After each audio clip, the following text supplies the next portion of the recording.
Come on, man. Hi, Captain. See you, what up? Adam, what up? Look, yeah, the mic's hot, baby, take no days off. Them other pods, everything that they say soft. No plays off, no plays off. Yeah, the mic's hot, baby, take no days off. Them other pods, everything that they say soft. Adam, see you, this is Thor, it's no plays off. Yo. What up, everyone? Yeah, three of us back together again. Cough, see it, Thor. Good to see you. Good to see you, fellas. And by all means, we want to hear from you guys on the chat. If you're with us, Twitch, YouTube, Twitter. How we doing, guys? I mean, how's everything? Thor, how's life in Fort Lauderdale? Are we all? You guys don't even give a crap that Team USA is out. You're not following this stuff. You don't care. I was gonna ask how you feel about the nation letting us down, but you're not even invested. I mean, I did watch lost a lot of money. Night. You bet on it? Whole bunch, yeah. What are you doing? That's like just for America. Yeah, but it's like such a the most public play like in the history of sports was to take US yesterday. I'm not saying it was a bad bet. Well, you do it for your country. Yeah, it's entirely for the country. Yeah. Well, it didn't you work. Put your money behind your country. Where can you put it, Sia? Yeah. Not behind your country. That's not very good at soccer. At least you didn't bet Belgium. I haven't I haven't bet a single World Cup game. Still?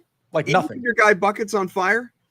Buckets is on fire. I'm sure there's some BNN's got some guys on fire. I'm just not interested in betting. I appreciate why it's so popular right now. And I think there will be some residual fans even after the World Cup. Not a high percentage, but an appreciable percentage. With all that said, I do not enjoy betting on it. That doesn't mean I don't like the sport. It means I do not enjoy betting on it. I'd much rather bet baseball, Are you enjoying watching it? Basketball, you name it. Are you enjoying watching it, though? Just the sports fan that you are? Yeah. There have been some captivating games. Oh, there's no question. It is captivating. The World Cup in particular. Yeah, I mean, it's definitely been an enjoyable watch. I started watching after the group stage. For me, by the way, I asked Buckets on social media. I tagged you, so you probably saw it, and I said, "Oh, you need to come on with us on our next show on Thursday." He's like, "Deal," and then we moved the show to today, and it completely skipped my mind. I didn't even ask him.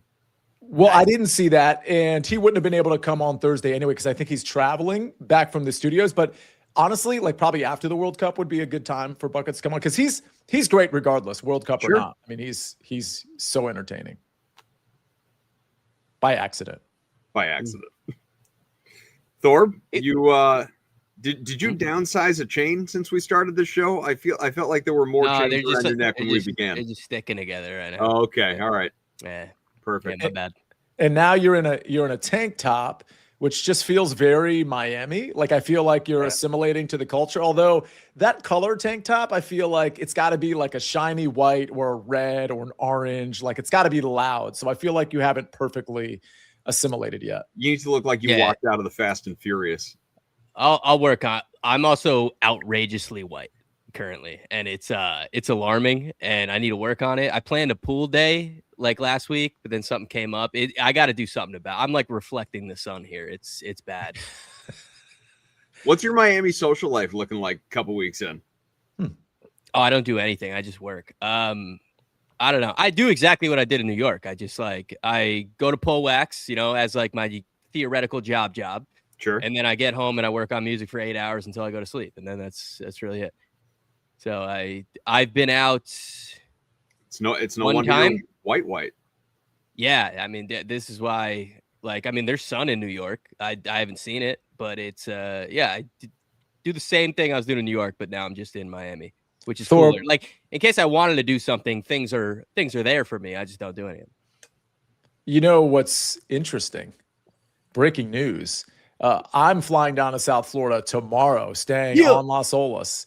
So me and Thorb will be, I don't know, maybe tanning or burning together on the strip, if you will. But it's gonna be fun. I'm gonna get to hang out with Thorb. How far apart will you guys be? Or are you right there? Yeah, he's probably 10 minutes from me. Hell yeah! In Hallandale. It'd be hilarious if you guys didn't see each other, though. Oh no, we'll hang out. Yeah. That's not a thing. I'll be working for a couple of days, but even the work days, I'd be able to probably get away a little bit. But over the weekend, I don't think I have much obligation. I'm going to be there from tomorrow through Sunday night. Would you So, like good to haul. golf Saturday? I mean, maybe. I don't think you want to golf with me. I know you keep saying I that. really don't think you want to golf with me. I want to golf with anybody, dude. I just want to That's golf. true. You wouldn't want to golf with me. No, No. real bad. Not even like real bad. Like real bad would imply I go out enough to be bad. I've been out Right. like 3 times in my entire life. Like I don't even register as bad. I'm below that somewhere. You know what we can do? We just go out, watch the World Cup or something. Get blackout drunk together. It'd be fun. Yeah, but then I'll have to bet on it. Let's go somewhere where golf is playing too, so we got 2 tournaments to sweat this week, Thorpe. I know, and we're group betting it, which is fun. I'm excited for that.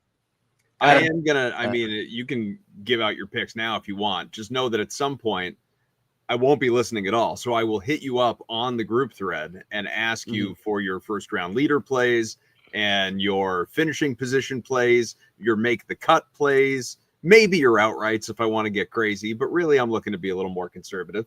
And I know you're both going to have plays. You're going to want to hop on all the outrights because this will be the first time that me and Sia have collectively the same outrights for 2 different tournaments. Yeah, we're going to have going to be electric. the same exact card. Wow. Yeah. Okay. Tell me Because more. we're going to be together. And then imagine Sunday, we have 2 sweats at thousands of dollars. I mean, literally. Yeah. So just to let the cat out of the bag a little bit, there's the Scottish Open, and by the way, Adam, I don't know, your connection is a little off. You're like skipping around a little bit, but we can hear you just fine. I just want you to know in case you're like accidentally on the Wi-Fi. Or You something. do every stream, but I'll Yeah. Oh, he does? yeah. Oh, I every didn't know single that. I don't think that's true. I mean, right No, now it is. I see it. I don't think that happens every stream. No, I don't think it Everyone. does either. Everyone. I think Thorpe's making that up to make you feel bad, Adam. and Maybe I don't need to appreciate go it. full ventriloquism, and then I just don't even need to move. So for the Scottish Open, it's the most conservative card, yet the most I'll have out there because I bet less than a unit on my outrights collectively. But because I'm taking 2 short guys, and because Thorpe and I discussed this yesterday, we're taking 2 short guys, I'm going to have to put a little bit more out there to get like 7 or 8x on my money. We're taking Rory McIlroy at 10-1. Okay. And then we're taking Matt Fitzpatrick, but we're doing something with a little twist. We're doing Matt Fitzpatrick in the without Scotty market at 19-1. And the reason for that is Fitzpatrick was 22-1. Now he's 21.5-1. I think he's 21-1 over at DK, and it's a lot shorter at other places. In the without Scotty market, it moves it from 21 to 19. And we don't think that's a big enough difference to factor in Scotty. So we're doing it without Scotty, but not the Roy is just a straight up play. And then the Matt Fitzpatrick at 19-1 is without Scotty, and that's the entire card. No long shots, no medium shots. We're fully leveraged because we have a 10-1 and a 19-1. You can't really bet any more than that without kind of looking like an idiot. So yeah, it's fun because Sia never does anything like this. And That's I'm right. Just, and I'm forcing him into it. We had a long talk about it. I mean, it all checked out at the end of the day. It makes sense. It's good. So for the record, for those listening that care, and these guys might factor in as first round leaders or in matchup plays or finishing position, but there are like 4 or 5 guys that I really did want to bet. And if I hadn't bet Rory, I'd bet all of these guys. Wyndham Clark, Chris Gotterup, Christopher Rayton, and there was one, Alex Fitzpatrick, Matt's brother. Those 4 I'm very interested in betting, but because of the way I've crafted the card, I'm gonna leave them off the outrights. And then Thorpe also likes Marco Penge. Yes, which you know who I like is a sneaky one as well that I've been looking into. Victor Perez. Oh, wow! Now you're just getting too cute here. No.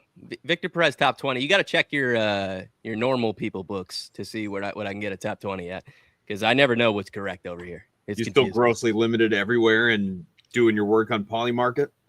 Yeah, I'm doing all the weird ones. Kalshi, Polymarket, Novig. I'm doing a lot of work on. Sure.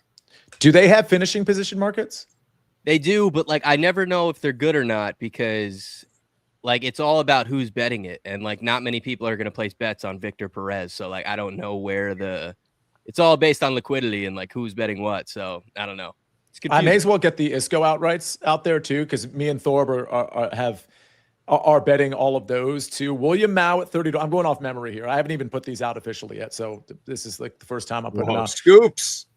William Mao at 30-1, I hit him at 70-1 at the same tournament last year. So Okay. I have a little bit of Back to the well. I owe him a little bit to bet on him again. He's playing well. And then the rest are like extreme long shots. 70-1 David Skins, again going off memory. Tom Hoagie at 80-1. I have Harry You Higgs. didn't bet Skins, you liar. Oh, I haven't bet him yet, but he's going to be on my card. Harry Higgs at 98-1, who I have bet. All the other ones I have bet. Paul Peterson, 115-1, have not bet that one yet. And then Troy Merritt at 140-1, I have bet that one. So that's the entire outright card for the ISCO. All right, so that was I figure rather than do it over the thread and chase you guys down, take a note taken, take some notes as you guys go. But I missed a little bit along the way. So that was Rory outright, and then Matt Fitzpatrick without Scotty. Those are the two outrights. Yeah. That's right. And then Clark and Goddard were on your mind anyway. Promo. Not vested, but on your mind. And then who were the other two that you mentioned there? Alex Fitzpatrick, Christopher Rayton. That you're going to find them in like the 55 to 60 to range, 60-1 range. And then Thorb liked Marco Pench at like 80-1 or whatever it was, 90-1. Who's so? I mean, I know you usually put out your graphic as we get a little closer to the tournament, but are you going to screw around with the first round leader market, or would you advise taking one of those guys that you mentioned? Where what do you like here in that regard? The thing about that is I haven't confirmed what the weather is going to be like in the morning, but I do have some guys that I mentioned that are going out in the morning, which is probably going to be the optimal conditions. Okay. Those guys include Thorb's guy, Marco Pench, who I may or may not bet first round leader, but it's Thorb's guy. So mentioning him, Rory goes out in the morning. The number's going to be too short. Christopher Rayton and Chris Goddard go out in the morning. And I know Thorb likes Terrell Hatton. So if I had to pinpoint a few that I'm definitely going to bet, or probably going to bet, Rayton, probably Goddard, and maybe Kurt Kitayama. All morning, guys. Okay. And again, taking notes. The ISCO. I'll text it all back to you. The ISCO, Skins, Peterson, Hoagie, and David Lipsky. All morning tee times out in Kentucky. All right. There you go, everybody. That's the card. You all just won like $5,000. Dude, at least. Minimum. Yeah. I'm sending it back to you guys. So it's a little incomplete, but most of it's there. Notes for all of us. Yeah. Listen, trying to just be the stenographer for the group here a little bit. See, I know you put out your these are the things that we should get into, and I want to get into some of that. But first, so this is just on my mind. How much are you Thorb, you're all messed up in terms of the way that you're betting right now because of obviously your move. But in a general sense, when you have wide availability across the regulated sports books, I've talked about this across the network plenty and with you guys that I am a slave to the boosts. I love the boosts. It forces me to bet things that I would not normally bet.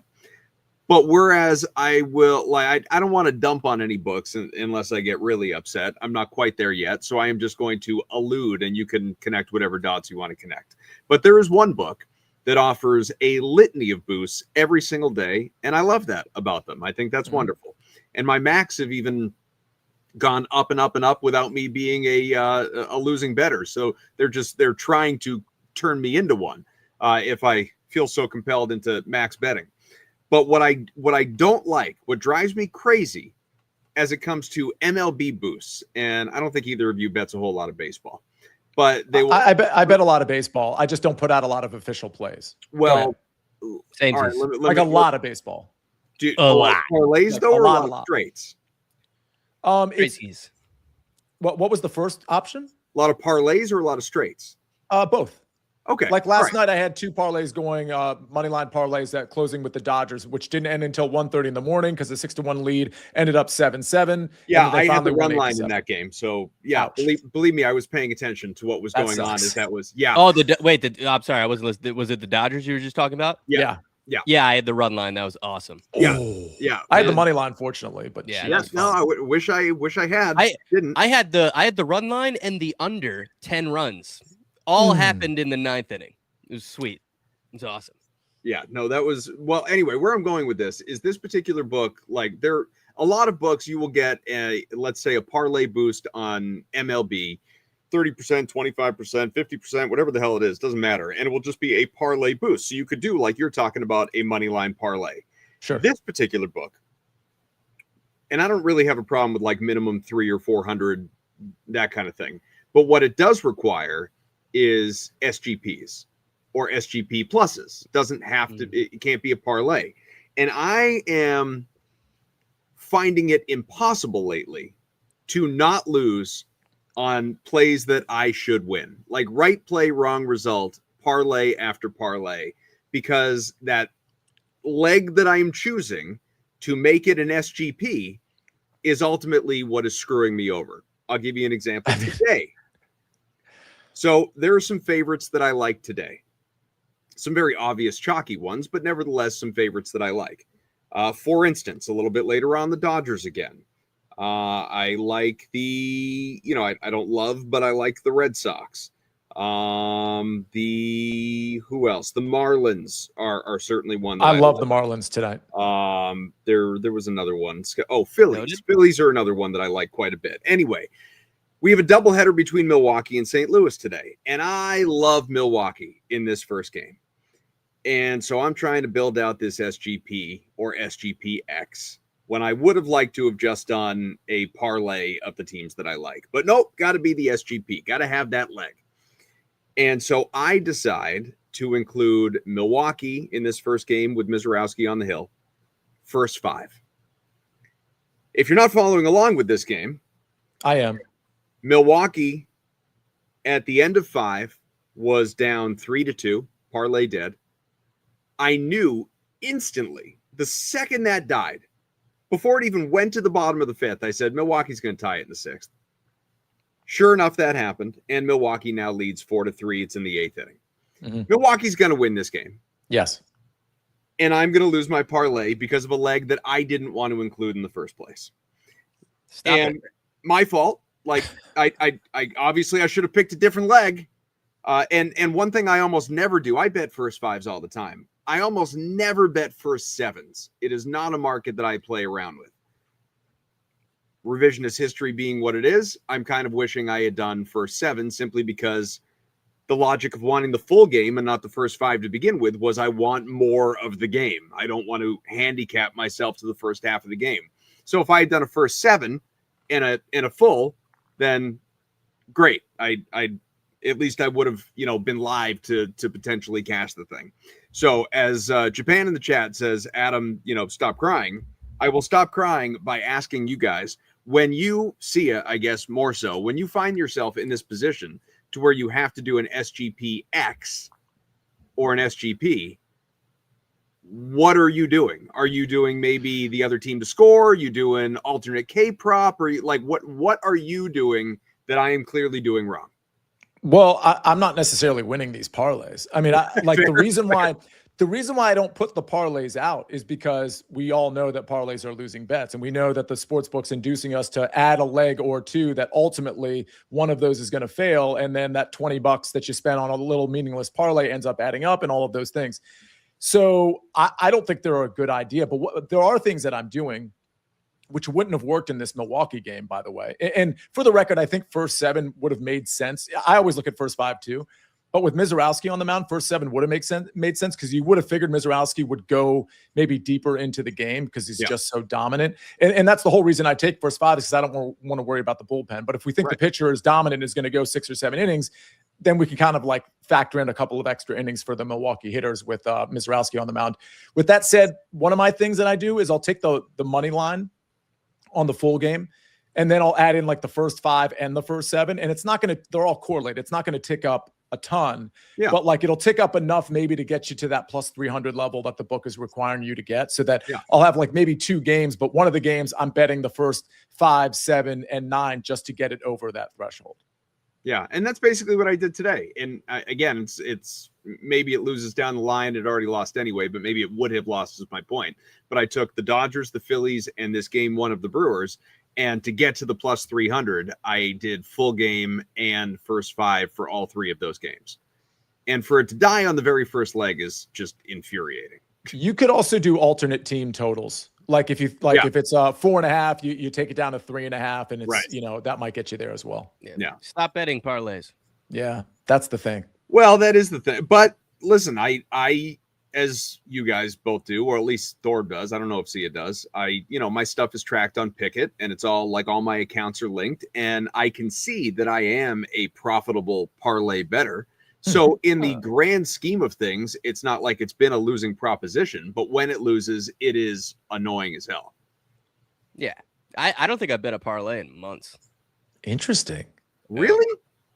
And he has been a winning bettor. You don't do like golfer finishing position parlays or anything like that? No, I haven't even tried. Well, I don't even know if I can anymore. You can't. Like the weird. I think I can. There's like combo bets on these weird books. I don't know. They just make up weird different names for all the shit that's illegal. It's not a sports book. Yeah, not a sports book though. Yeah, combo bets. Yeah, I don't even consider. It's so much easier to win one bet than 3 at a time. Also, yeah. Also, I think the difference too is Thorb is more willing to put down a lot of money on a straight bet than you or me are, Adam. Like I'm not willing, for the most part, I'm not willing to put $500, $1,000 on a bet. Whereas Thorb, if he's doing that, which I know he has done, he's getting $800, $900 back on a straight bet, which we would love from a parlay. Adam. So he's just willing to risk more. We're kind of teetering on fun money here. No, to your point, like I bet in volume, I will bet, in totality, hundreds, if not into the thousands of dollars every day. But it's very rare that I am betting more than, let's say, $200 on a straight. Right. Whereas Thorb is always betting at least $200 on a straight. And on an outright. Which he has on Fitzpatrick. I have 400 on Rory too. You animal. Honestly, that changed everything for me because now I feel no need for a parlay, which I think has really helped me because I used to do them all the time and they're horrible. The only thing that could really get me on parlays now is if I see a boost and it's based on a parlay, I'm never going to take the boost. I don't care what it is. Interesting. But except the only one that gets me is NFL because I can't help it. And I feel like I know so much about NFL, even though, I don't. Yeah, I just think I do. You can know without knowing the future. I mean, those are two different things. Yeah, but I feel like I know enough to the point where I can get these 3 legs, So NFL gets me, but other than that, if I see there's a reason all of the boosts that are offered are parlay boost. They're not just like, here's take a 25% straight bet. They're never going to do that because it's just that's how you should bet. And they'll give you whatever parlay boost you want. Right. They will give you a straight boost, but it's mixed in among 10 other 3+ SGP boosts. So they almost give you the straight stuff to make you look there, make sure you look there, and they know you're going to be induced by the 3+ leg plus 300 or better situation. Like Thorb, remember we were doing these together as well. If you're up by 2 in MLB, you cash the bet. Yeah, the early payout. I like those. Yeah. Those are great. And for the record, I'm limited to $10 on those before, where it was just at least $100. And I don't think I was even that good at them. I just think they just changed their mind on how much you can bet. Yeah, we were both at 100 for those when I was texting you about them. And then now I don't have it anymore, but those were fun for 2 weeks. Yeah. Well, I know it's not a human on the other side doing this. It's just the algorithm and usage and all that stuff. But what's weird to me, even still, is anytime that I go on vacation and I go to a place, be it, internationally or even just to a state where a certain book isn't available. When I go to a place that I can't use a specific book, all of my Boost Max offerings are different when I come back. I went to the Virgin Islands last year for a week, and so I couldn't use FanDuel for a week. And my Boost Maxes when I went away were $200. And I came home and I log into the book and claim this. What's my max? And it was down to $10. It just totally reset after not using the book for a week, for whatever reason. I don't know why. Just because that's happened to me. I don't know how many times for various books. Big Cheesy saying the Miz is at 11 or had 11+ Ks plus 239. Big Cheesy super sharp. Bet that. Can somebody tell me Do we have because there was a bet early on an earlier show, Miz to record the win. He is still eligible to record the win because they got that fourth run in the 7th, I think. I will tell you. He is. He pitched 7, and although, I mean, Ashby's in right now, and they've got, granted there were 2 outs, but St. Louis does have a runner on. Oh, fair enough. Okay. I'm in on the Marlins. As of right now, if it ended, Mizorowski would get the win. Marlins, yeah. So Thorpe said he's in on the Marlins. I really like the Marlins. I like the Marlins a lot today. It's going to be like the most public bet ever, so that's a worry. But Japan asked in the chat, by the way, if I ever bet doubleheaders, and so I have multiple feelings about this. The kind of quick version is that, as a general, I think statistically, without going back too many years, but in what I have dug up in recent years, I think statistically, generally speaking, teams split doubleheaders. It is rare that a team wins both ends of a doubleheader, even though we have seen that a couple times so far this year, and mostly splits. That said, I tend to defer to my own individual system, which, assuming Milwaukee wins this game, that will be 3 straight wins. And that automatically puts me on the Brewers in this second game today, even though I believe that the Cardinals will probably win that game. All that said, though, it's 1st and 3rd now. So maybe St. Louis will wind up coming back and I won't have to bet the second game. Interesting. And I know what you're thinking. You don't have to, Adam, but I do. I do. So we got golf bets out of the way. We got some MLB bets that we're on later. Should we go to my wish list? I know Thorpe has to leave early. Should we go? Well, I was going to ask that. Thorpe, are you checking out soon? Yeah, I'll give you like 5 more minutes. I also, by the way, I'm addicted to first goal scorer bets in the World Cup. Oh God, love those. Addicted. Love those. Hit a big one the other day. Missed all the other ones, but hit a big one. Who'd you hit? Was it? Wait, let me guess. It was either. Okay. I mean, it's been the best guys. So it was either Mbappe or it was Messi or it was Haaland. No, I bet it was. Well, I've been taking all the not best guys because I'm like, that's way too fucking obvious. You know what I mean? And then that hasn't been working at all. But then it finally worked. It finally worked. So now, do you have a guess? Now it's not one of the best guys. I mean, he's very good, but he's not the best. I don't have a guess. Who was it? It was Jude Bellingham. Bellingham. It was, dude. It was like 100 to win like 1,300. I was like, this is good fun, dude. This is fun. That's awesome. Take over and Embiid loves it. He guessed it right. Boom. Oh shit! Nice work. Yeah, Bellingham had 2 in that one. I know. Should have had that. Yeah, I Pulisic. Too bad he sucks ass. But I was in on him last night. He stinks. He stinks real bad. He looked bad. I knew he looked bad when I watched the last game, and I was like, "Fuck it." I'm not just gonna bet the guy everyone's betting. You know what I mean? So let me get on a little Pulisic. 1 goal, 2 goal, U.S. win. No, we got killed. It was bad. Real bad. Yeah. I had been on a nice run and I had a bad day yesterday because I let country pride take over me. I got a little too invested in the U.S. You got it, man. I'm not even mad about it. Because how cool would it have been if they, Pulisic scored, U.S. wins? It would have been fun. It would have been. I'll tell you this: I'm not happy they're out, but I am happy they can stop costing me money. Yeah, sure.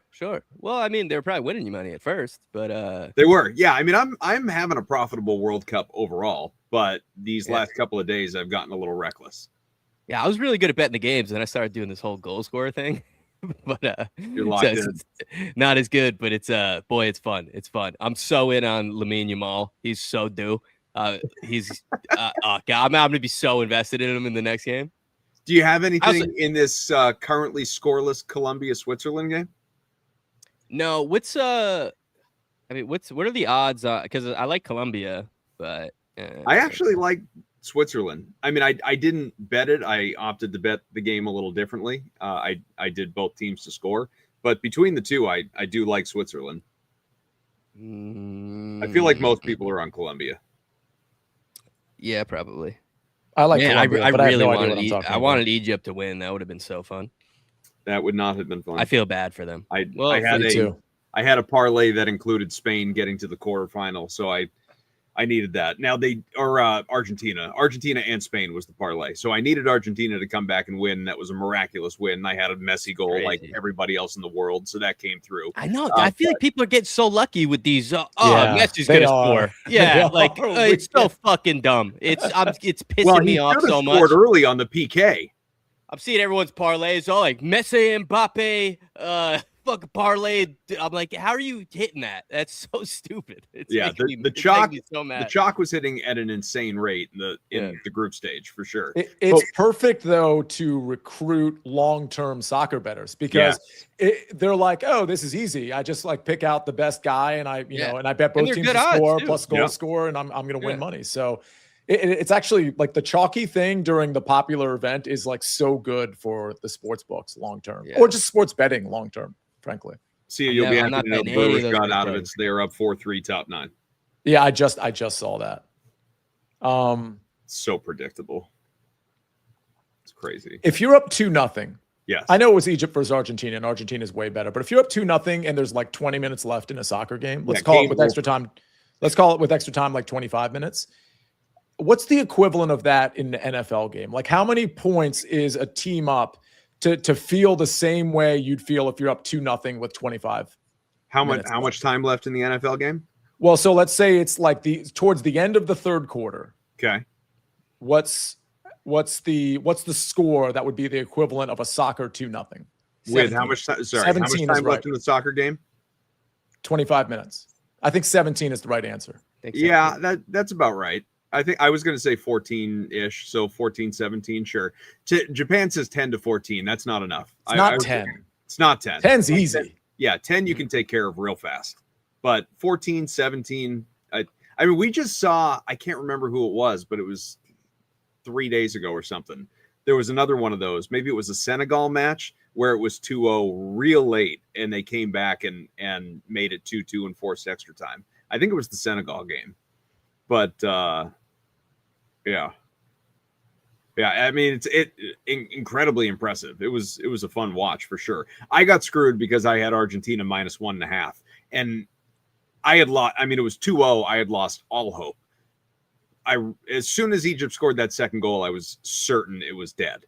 But then to come back and go up 3-2 and actually maybe have those 5-6 minutes in stoppage time, I got ahead of myself again. Of course, it didn't happen. For the record, you did not get screwed. You just lost a bet. True. Yes. Fair. Theoretically, almost got lucky. Yeah, exactly. Yeah. You almost got lucky, but you lost a bet. Yeah. That Mexico game. Screwed myself. How about that? Is that better? Mexico-England game was fucking sick. Yeah. That was I really only started watching in the 30. Well, like once we got down to 32. Like group stages does nothing for me. But like this shit's nice. I'm gonna actually try to watch these. I mean, it is fun that, like, respect to Egypt, even though this is going to sound disrespectful, it is nice that they're more or less taking out the trash here in the round of 16. So, like, we're going to have some insane matchups coming up here. Yeah. The only bet I had, do you guys have anyone to win at all? The only one I have is Spain from the beginning, which I thought they looked like shit in the group stage, so I thought they were dead, but they look. What's your number on that? I don't know. It wasn't that good. Like 10-1 or something? No. They opened at like 5.5 or something, and they might still be that now. Like, yeah, they're like plus 340 now. I think I looked this morning. Yeah. I've got 3 or 4 small ones that I just threw bonus bets on at the beginning of the tournament, but the one that I like had a real investment on, which is dead now, was Portugal, just because I like the number. It was like 10-1, but doesn't matter. All right, Thorb, you got to go. Yeah, I gotta go. Thorb, I'll see you. Maybe I'll see you tomorrow. Maybe I'll just stop by Pull Wax and say what's up to you guys tomorrow. Not gonna be at Pull Wax tomorrow, but but stop by. Yeah, stop by. You know what I mean? I'll be there the entirety of like Thursday, Friday, Saturday, Sunday. So, but maybe I'll switch some things around if you want to do some. You want to get weird, do some stuff. You know what I mean? You guys gonna do like take each other to work? Like, is he gonna go to Pull Wax? Thorb's gonna go to CBS? He didn't invite me to CBS. Yeah, I haven't. Yeah. Security's pretty tight there. Like, you can't just have somebody like, if you wanted like your family member to swing by, like you gotta jump through some hoops there. It's like not worth it. Pretty closed off. Especially if he walks in looking like that. Yeah, they'll kick me out. Yeah. He'll be doing recaps for CBS before you know it. For real. True. Yeah, it should happen. Should happen. My jammy. All right, guys. I'll see you later and shit. Okay. Yeah, Or have fun yourself. opening cards and filming it or whatever your job is. Yeah. Thank you. Said that like it was some sort of a slight. I'm so jealous. I would love to just sit around and open film it. That sounds like the best life. All right, bye, Thorb. Are we supposed to take him off? All right, bye, Thorb. He's just gonna keep doing it. So Thorb does card breaks. So Big Cheesy, yeah, he does. As of I think today is like his first like actual actually action started with doing card breaks. I don't think he's like officially done it like on camera yet. Got it. For like an audience. I think today or tonight might be his first one, or maybe it's tomorrow. But if you follow Pull Wax, you might actually see him on their live IG or whatever it is. So Adam, let's switch gears to the NBA. Oh, okay. I thought we were going to talk TV shows. Let's go NBA. Well, we could. We'll get to TV shows. So just so everybody knows, in the chat, if you're watching on Twitter, by the way, there is a chat for Twitter, particularly if you're on like an iPhone. I think on an iPad, like it doesn't have that functionality. But so you can respond on Twitter or Twitch, of course, or on the BNN YouTube channel. Name an overrated sitcom. And this is a safe space. You can name a super popular show if you want. And that's what overrated would mean, right? It would have to be somewhat popular. Put in the chat an overrated sitcom, because Adam, I'm going to hit you with some surprises later on in the show. Speaking of surprises, okay. I was going to ask Thorb what he felt about the Jaylen Brown trade, because I think it helps the Knicks to allegedly water down the Boston Celtics. So I look at that trade, the Paul George side of it, the picks, and I'm like, gosh, that seems weird. But before, and I wasn't going to be like critical on social media, because I'm not like, I give NBA opinions, but I'm not like some NBA insider. Like nobody cares about my opinion, certainly in the offseason about the Celtics. With that said, my first thought was, what are they doing? And my second thought was, like everybody else. Brad Stevens is smarter than everybody else, including me. So I'm trying to reconcile whether I'm just giving Brad Stevens too much credit, like a lot of people do with like Pat Riley in the Miami Heat, or if he's got this thing figured out. So to your point, the reaction when the deal was made, everyone universally, Celtics fans, national media, you name it, was, sorry, what? Jaylen Brown for what? And, right. Paul George and a collection of picks, including a couple of first rounders, which, they are excited depending on how the ping pong balls bounce in 2028 and 2031. We'll skip the permutations to which those could be valuable, but they could in theory be valuable. But still people look at it and it's Jaylen Brown for Paul George, two guys making basically the same money, not overall contracts, but annually. And make this make sense, because you got a guy coming off an MVP caliber year, first team All NBA caliber year, perennial All-Star, 30 years old, prime of his career, and Paul George, who, looked good, really good against the Celtics in the playoffs, outplayed Jaylen Brown in that series, but is at the end of the line. He's 36, almost 37. He's, can't stay healthy. He's in and out of the lineup. He's, played 70 games once in the last half dozen years. He's not someone that you can rely upon. He's not someone that can carry you if and when Jason Tatum miss any amount of time, game to game. And so it was, what in the world is Brad doing? To your point about the second point with Brad and just being a smart guy and a guy who has been a very successful team builder since ascending to this role and replacing Danny Ainge, there is an element, I'll tell you, Celtics fans, and I don't know what the split is, but Celtics fans are divided between, in Brad we trust, like let's look at the track record and the totality of the work.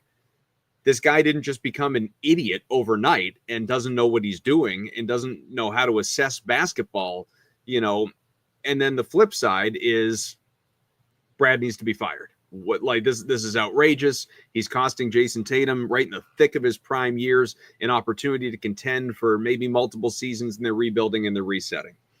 So what I love about Brad, and I don't think this is something that is shared by everyone in his position across the league, I think he's a little bit of an outlier, is that he's generally, when meeting with the media, a straight shooter and doesn't give you a whole lot of the fluff. And if you really pay attention to what he's saying, you can get the breadcrumbs as to the truth behind certain decisions. I mean, hell, and this is multiple years this has happened before the trade. He, right after the season ended, he was asked about the team's priorities, and most guys, oh, we need to be better and blah blah blah. He was like, no, we need rim protection, we need a presence in the inside, we need more defense among our bigs, we need more of a pure point guard and a veteran addition that can help handle the rock. I'm paraphrasing, obviously, the language, but they go out and they do just that. They had Mitchell Robinson, Mike Conley. So you can decide what you feel about those two guys, but they addressed specifically those needs that they were talking about. Mike Conley's like 50 years old. Conley Mitchell Robinson doesn't exactly give you 30 minutes a game, but fair enough. Okay, go on. And doesn't need to. Doesn't in the way they're going to use him. He just needs to be part of a tandem with Keita, and they will improve. I mean, you could make the case, and we won't do this whole, turn this into, a Celtic show, but if you put rosters side by side, you could make the case that on paper, the Celtics have a better team right now entering next year. And I think there will still be another move or two to come with some of the remaining money they have, mid-level exception, that type of thing.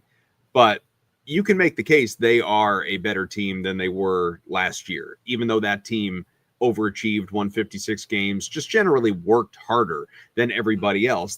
And that's a compliment, but that is generally what uplifted them and contributed to the success. When it comes to Brad, though, and this, what he told everybody in meeting with the media yesterday, he talked for 40 minutes, but the most important thing that he said was, in this era of team building and the CBA as it currently exists, it just does not make sense to have two guys with the level of usage that both Tatum and Brown command making 70% of your salary cap. It is not a good way to build, to have two guys on super max contracts. Now, but isn't the flip side of that he gets it, just like Pat Riley does with some of his guys, or I should say Spoelstra, that the Celtics get so much out of players that nobody really knows about, that you could have some of these guys that are basically not getting paid that just shine in the Celtics system.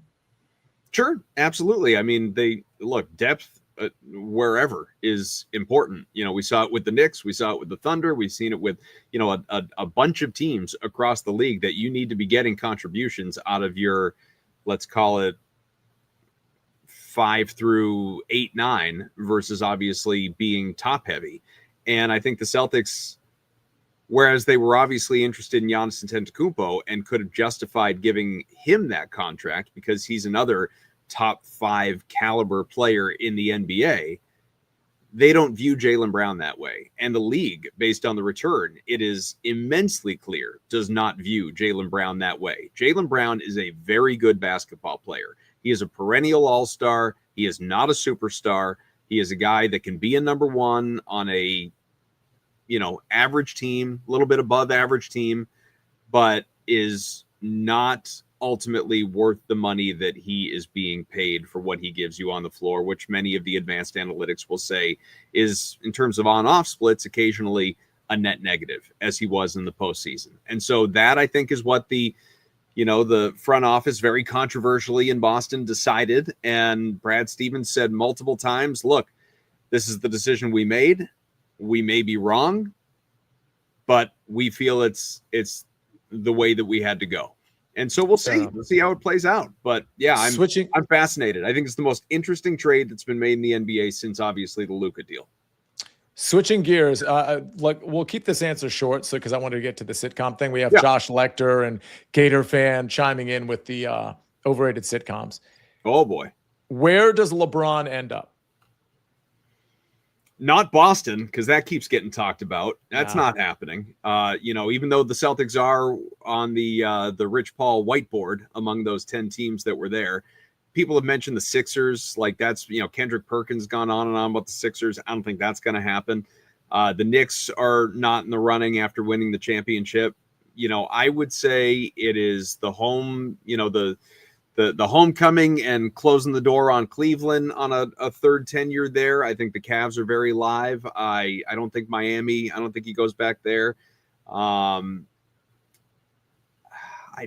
skeptical about the Warriors thing that's been talked about a lot. Obviously, he's not going back to the Lakers. I mean, it feels like the Cavs just feel like the front runner. And I don't have next team LeBron odds up in front of me or anything like that to tell you, who is ultimately the favorite. But that if he is willing to take less and make the money work, that feels like the spot. It's a good team in a wide open conference that obviously could use him. There's the sentimentality and narrative behind all of it as well.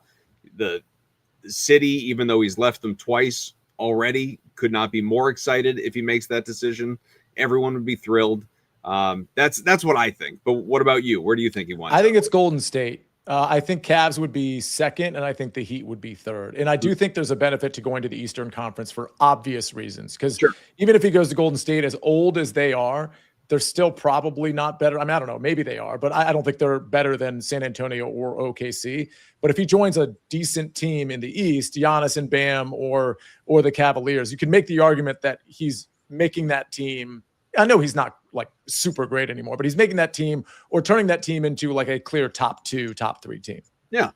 So, I mean, that's at the last end of your career when you've been playing 20 plus years, if you can navigate that and like almost like without injury, guarantee yourself like a conference finals appearance or at least something close to that, I think that's how you probably want to end your career, especially if it's at home or at a place where you've won more than one championship in Miami. Far more interesting to me is whichever team signs LeBron, will that team also trade for Bronny? Yeah. I don't think so. I think the answer to that is no. I think Bronny's going to look bad, and I think LeBron knows this too, if he just follows his daddy around. I feel like he's tried to prove himself for a year or so. I think he's got to just like go out and try to prove himself again. And if it doesn't work out, it doesn't work out. But he's had the training wheels on for a couple of years, and that's good for his dad for like doing that for him. Yeah. But at a certain point, you got to be like, all right, dude, it's either going to work or it's not. And hopefully it works because I've got my name behind you. But if it doesn't work, it's just because it's just not going to work. Lakers sure as hell don't want him though. You're probably right about that. You're probably right about that. Let's talk TV shows. So I mentioned that the show Community was a top 5 sitcom all time. And I do think I'm like probably exaggerating a little bit, but I do like, for me, it's a top 5 sitcom all time, but I would understand somebody being like, it's like not even close. And so somebody, I think it was my friend Eric, who was a fan of this show, was like, I think you're being hyperbolic, like, and then there were other people that were listing shows that were like clearly in the top 5 and actually the top 10, and Community is nowhere near that. I think Community, being hyperbolic is if you say like a show that's on right now that's in season 2 is the greatest, blah, blah, blah. Like Community has been off the air long enough that I think you can just have an opinion about Community. And I haven't really thought about what my top 5 looks like, but I would be surprised if Community is not a part of it. I share in your love for Community, and I'm eagerly awaiting the movie, by the way. The problem, do you think that's actually going to happen? Because I keep hearing about it. I absolutely do. Okay. Well, the problem with Community is I think it was seen as like niche for some reason, or maybe it didn't hit at a time where like people who were big fans of sitcoms, like back in the day, like the Seinfelds and Friends, like I think maybe those people were, I don't know, of a certain age, like not to our age, by the way, but like not to appreciate or like delve into Community. I just don't think it was like promoted like enough maybe. With all that said, I think what we're doing when we're rating sitcoms, and I did a whole sitcom bracket with Pat Mayo, and so I'm guilty of this as well. That was my first exposure to you. I'm still upset I wasn't part of that, actually. And by the way, that is evergreen. Like there's nothing about all of those. We did like 5 or 6 shows, and they're all in podcast form. All you got to do is search sitcom bracket Pat Mayo in Apple or whatever, Spotify probably, and you'll find them. And I can send people the bracket, all that stuff. It's actually like really good listening, like consumption. With all that said, I think we pay homage to the older sitcoms because we remember where we were when we were watching them. Mm-hmm. But the context that's not layered on top of that is that those sitcoms were in an era where there really weren't sitcoms on cable. There was barely cable. Like everybody was dialed into the main 4 channels, whether it was NBC or Fox or ABC or CBS. Sure. And that's where all the sitcoms for the most part were. So we're reflecting on those times, not appreciating the fact that the shows that have been over the last 20, 25 years didn't get that benefit. And so what my point is even if like the Seinfeld humor or the Friends camaraderie and humor, even if that is like really good, how good would it be? Even if we like made the comedy like we made it so it translated to like comedy today. How good and how popular would it be if it aired in like 2011 or 2005 or even 2020? Like, I don't think we would like it as much as we think. I think there's so many things at play that come with eras of television and age, obviously, of the people consuming it, not just offerings and whether or not you watch something that is only available on a streaming service. Oh, wait, you don't subscribe, so therefore you haven't seen it, that kind of thing. There's the element of, you go back and like you said, it was, the main 4 stations, even before Fox, obviously the main, 2-3 stations. And then that was an era where like laugh tracks were acceptable. Like people have no tolerance today for laugh tracks. It's almost when it's offered, it's done ironically. Language has gotten stronger or more acceptable, or, depending on the outlet, it is a main part of the show, cursing and being a little more vulgar. People now, younger people have no tolerance for commercials at all, which is why, you'll watch certain things on streaming services that don't have them. So I think just over time, like we used to, I think evaluate shows. I mean, I'll speak for me, I guess, but I think you're probably similar. We used to evaluate shows not only based on, like who's in it and is it a good cast? Is it funny? All that. It was like, how sharp is the writing? How clever is it? It's why like people have such a renowned affection for, Arrested Development. The first couple seasons of Arrested Development, it's some of the smartest comedic writing that you could ever come across. I know that you would put out the opinion on Twitter that offended some people with the Key and Peele versus Chappelle show. Like Chappelle show was perfect for its time and was so bold and smart and creative and important and short-lived because obviously, he decided to go to Africa and quit doing it and all of these things.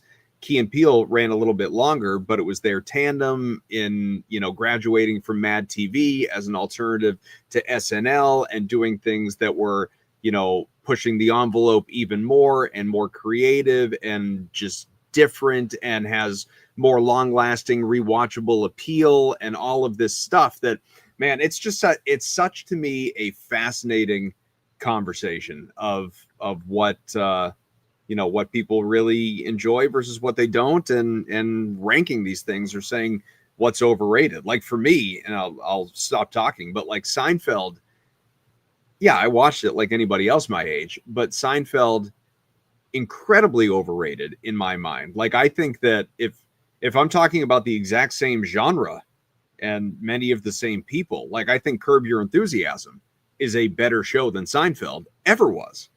That's just my opinion, but I know a lot of people out there would think that's insane. But the thing is if they actually thought about it, I don't think they would think it's insane. I think we can't help but pay homage to the shows that like brought us up, that made us feel a certain way when we were little. And again, you have to like contextualize where Seinfeld, I mean, talk about it had to be a good show in its time, of course, but it was just like some of these shows were in the perfect spot. And these days you don't have shows like Community, for example, or even Key and Peele, they weren't in the perfect spot in the sense that there were only like 3 or 4 or 5 channels that people were watching. And, you kind of force fed like this at 8 o'clock on whatever night it was. I do think Key and Peele's funnier than Dave Chappelle. I understand why people think that's incorrect, but I also think that like a lot of people that were responding to me were like, well, Key and Peele would be nothing without Dave Chappelle. Yeah, I agree. But that's not what that's not the argument I'm making. I'm not saying that Key and Peele is foundational to sketch comedy. I'm just saying that especially if I'm going to go back and watch, like, don't get me wrong, I laugh at the Chappelle stuff too, but I would be more, I guess like I would be more prone to going back and watching Key and Peele than I would Chappelle. And part of the reason is I think some of these Key and Peele skits are just so wildly twisted. They lean into the funny and then they go like a completely different direction. I just think there's like a certain cleverness with that. But anyway, I get why people don't like the Seinfeld comment you made, which I agree with, and the Chappelle versus Key and Peele thing that I mentioned on Twitter yesterday. So have you thought about what your top 5 sitcoms are?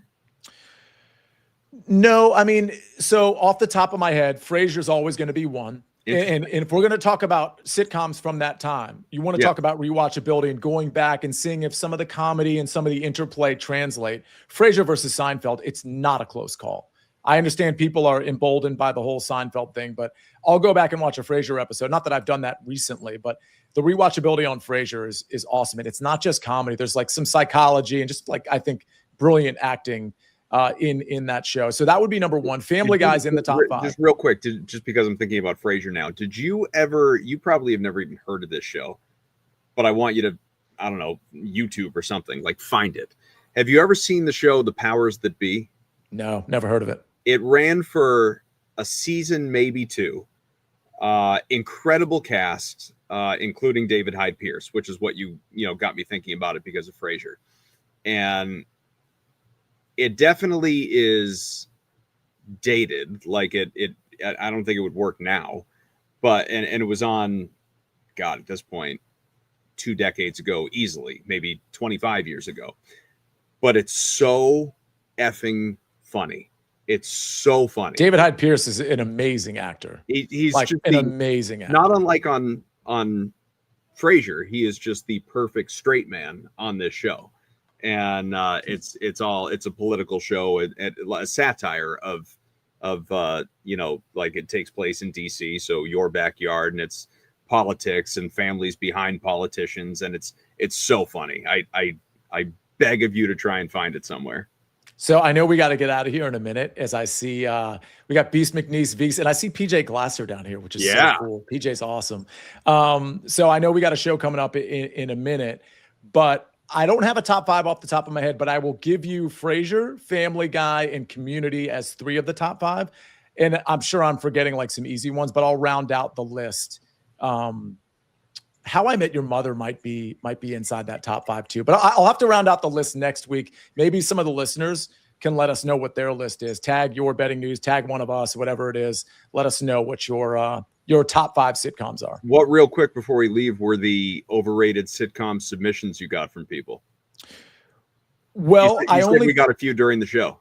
Yeah, I only did it in the chat, and believe it or not, there was only a few that submitted, but it was Seinfeld and Friends. A lot of people think Friends is overrated, and it probably is. But again, perfect show for its time, came at the perfect time. Like, I can't hate on Friends, but obviously it's not exactly like highbrow comedy. It's a little overrated. Yeah, no, that's fair. But it also knew what it was. It wasn't incredible, but it's not a sitcom. What? Which one? Suits. Beast is in the chat. Oh, Suits is not a sitcom. No, not a sitcom at all, but a great show. One of my favorite shows, but not a sitcom. Mike Miller with Mama's Family and Golden Girls. Mama's Family is such an obscure reference. I kind of love it. I met Mike last week in Chicago for an early edge event. It's a super cool guy. He brought his son too, and his son is Caden, I think is his name. Really cool. Golden Girls is a great sitcom. Golden Girls would be. I haven't watched that in so many years. I wonder how it holds up in 2026. Better than people think, I would say. I'll just leave it at that. Incredible. But probably not great. We're on the verge of overstaying our welcome if we haven't already. So we're going to go. Our thanks to Thorb, SBJ in the Shadows, for getting us on here. We appreciate him while Biz intern Alex is off doing who knows what. But Sia and I will be back with you at some point next week. We can promise you that. I mean, hell, every week's a little bit fluid. Sometimes it's Thursday, sometimes it's Tuesday, sometimes maybe even multiple times. Up next, but not really, Puckett. But actually, you can enjoy your what do we have? Betspresso, All Sauce Team. I think it's Betspresso is on the way. Cash some bets, make some plays. Baseball's on the way. The Brewers probably won, which means bet the Cardinals tonight, even though I'm going to be on Milwaukee. And we'll see you later. See ya. Thanks, buddy. See ya. No plays off. Subscribe. Bye.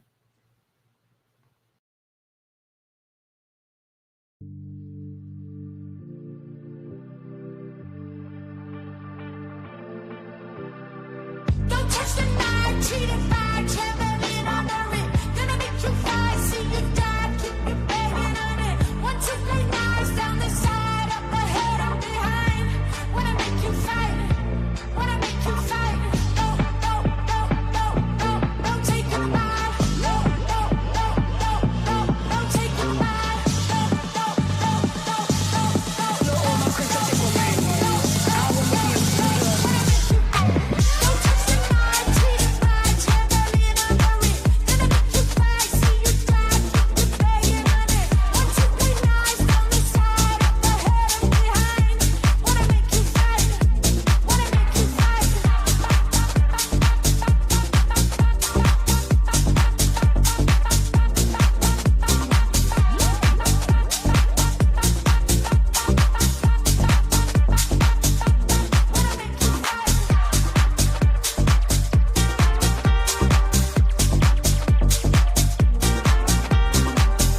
Both are muted. Whoa. Still can't hear you. Nope, I have no idea what's going on. All right, chat, here we go. Here's your afternoon Betspresso impromptu little host session, I guess, from here until Goat can get his microphone. PJ, how you doing today? Happy Tuesday. Happy Tuesday to you, brother. I'm doing good. We got the second half of Colombia and Switzerland getting ready to start right now, so keeping an eye on that Argentina game. Did you catch any of that today? I did. I caught the entire thing front to back. Holy smoke. Oh, there you are. Look there at he that. is. Can you guys hear me? Yeah, we got you. Okay. That was so weird. I didn't change anything. Oh, whatever. Welcome to Betspresso. Thanks for filling in for a second, Sauce Man. Well done. Yep. That's the amount of hosting that V likes to do, chat, just so you guys know. That's literally the line. That's where it stops. The only other time you'll see me hosting is like when I'm on my part of the 24-hour stream. And I get be there. You know what I mean? Oh, man. We'll get there. Appreciate you guys stopping by for another hour on the Betting News Network. Hope you guys enjoyed the last hour for No Plays Off. As these guys said, that's PJ Glasser. That's Sauce Man. I'm SPJ. Thanks for being here. Another hour. And PJ, yeah, dude, that Argentina game, absolute cinema. I mean, I feel bad for the Egyptians. What an incredible game they played, but Messi, dude. They got Messi. He's inevitable. What's been your guys' favorite game of the tournament so far? Because I legitimately think I've said it like 5 or 6 times where I've gotten done watching a match and I've been like, that's the game of the tournament. And we get one like every other day. I still think England-Mexico's probably been my favorite just because like at Azteca, the red cards, the penalties, the emotions, like that game truly had everything. So I'd still put that one. I mean, that Argentina Cabo Verde game was pretty awesome too, just because of that David Goliath feel. Today with that comeback was unbelievable. But like there have been so many good ones. I still put England-Mexico towards the top. But what's been your one so far? I think I'd agree with you, PJ. I would probably have to go with the chalky answer and go with that England-Mexico match. I was looking forward to that, obviously, because of the sort of storyline surrounding it, both about the altitude and the medication that Team England chose to, take. I just thought it was a fun-ass game, and it really lived up to the hype 3-2. Yep. Unfortunately, we didn't get Mexico really pressing the gas like we wanted to. I think in the late last part of that game, but this game today was just absolutely insane. Front to back, that last goal to take the lead. It's like 2-on-2, open field. Very rare that you get an opportunity like that late in the game. Just kind of open field. And it had that feeling for the last 5 minutes of this game, from about maybe the 86th minute, where both teams were just trying to attack and both teams were leaving themselves vulnerable on both ends. We saw Egypt with a couple of chances late there, too, that really didn't kind of come to fruition. That one tackle by the Argentinian player where it was just him, and it was just one-on-one, and he makes that last-second tackle. Instead, Salah couldn't get the pass off. It's been electric, man. And the USA game was a great hate watch for me, too. That was fantastic as somebody who had to watch Canada lose over the weekend. That wasn't fun. But I will say, it's insane to have seen this game today and watch Egypt put up a better fight against Argentina than both Canada and the U.S. did in their respective matchups against both lesser teams. Yeah. I think the biggest surprise for me, I mean, all of these knockout games have been incredible. Every single one except the United States game. I mean, I guess unless you're a Belgium fan. But like every single other game had – well, the Canadian game still – 3-0. They were giving Morocco the business in the first half. The United States got drubbed that entire game, start to finish. I mean, it was just an embarrassing performance from the red, white, and blue yesterday. 4-1 losers against Belgium. And I tweeted it, man. If you believe in karma, I felt like that this was just going to be a massive karmic 2x4 if they lost this game yesterday. And unfortunately, last night they did. But yeah, that Argentina game to me. I mean, I think I said this after watching the Mexico-England game that I haven't watched a game in all of not even international soccer, like even domestic league soccer, Champions League, etc., that was more exciting than that Mexico-England game and more like energy filled. Like I could feel the energy and the passion and I had a fucking knots in my stomach from the Azteca and I was, in Florida. Like you just felt the reverberating passion and everything in that game for the entire game, and I haven't felt that watching a soccer match and I can't remember the last time. So that part of it to me was crazy. Yeah, like he just blew the roof off of that plays going back to back like that. I think it was within like almost 2-3 minutes of each other. He was just, I don't know, he set the place on fire, and to see that and then Mexico battle back, crazy.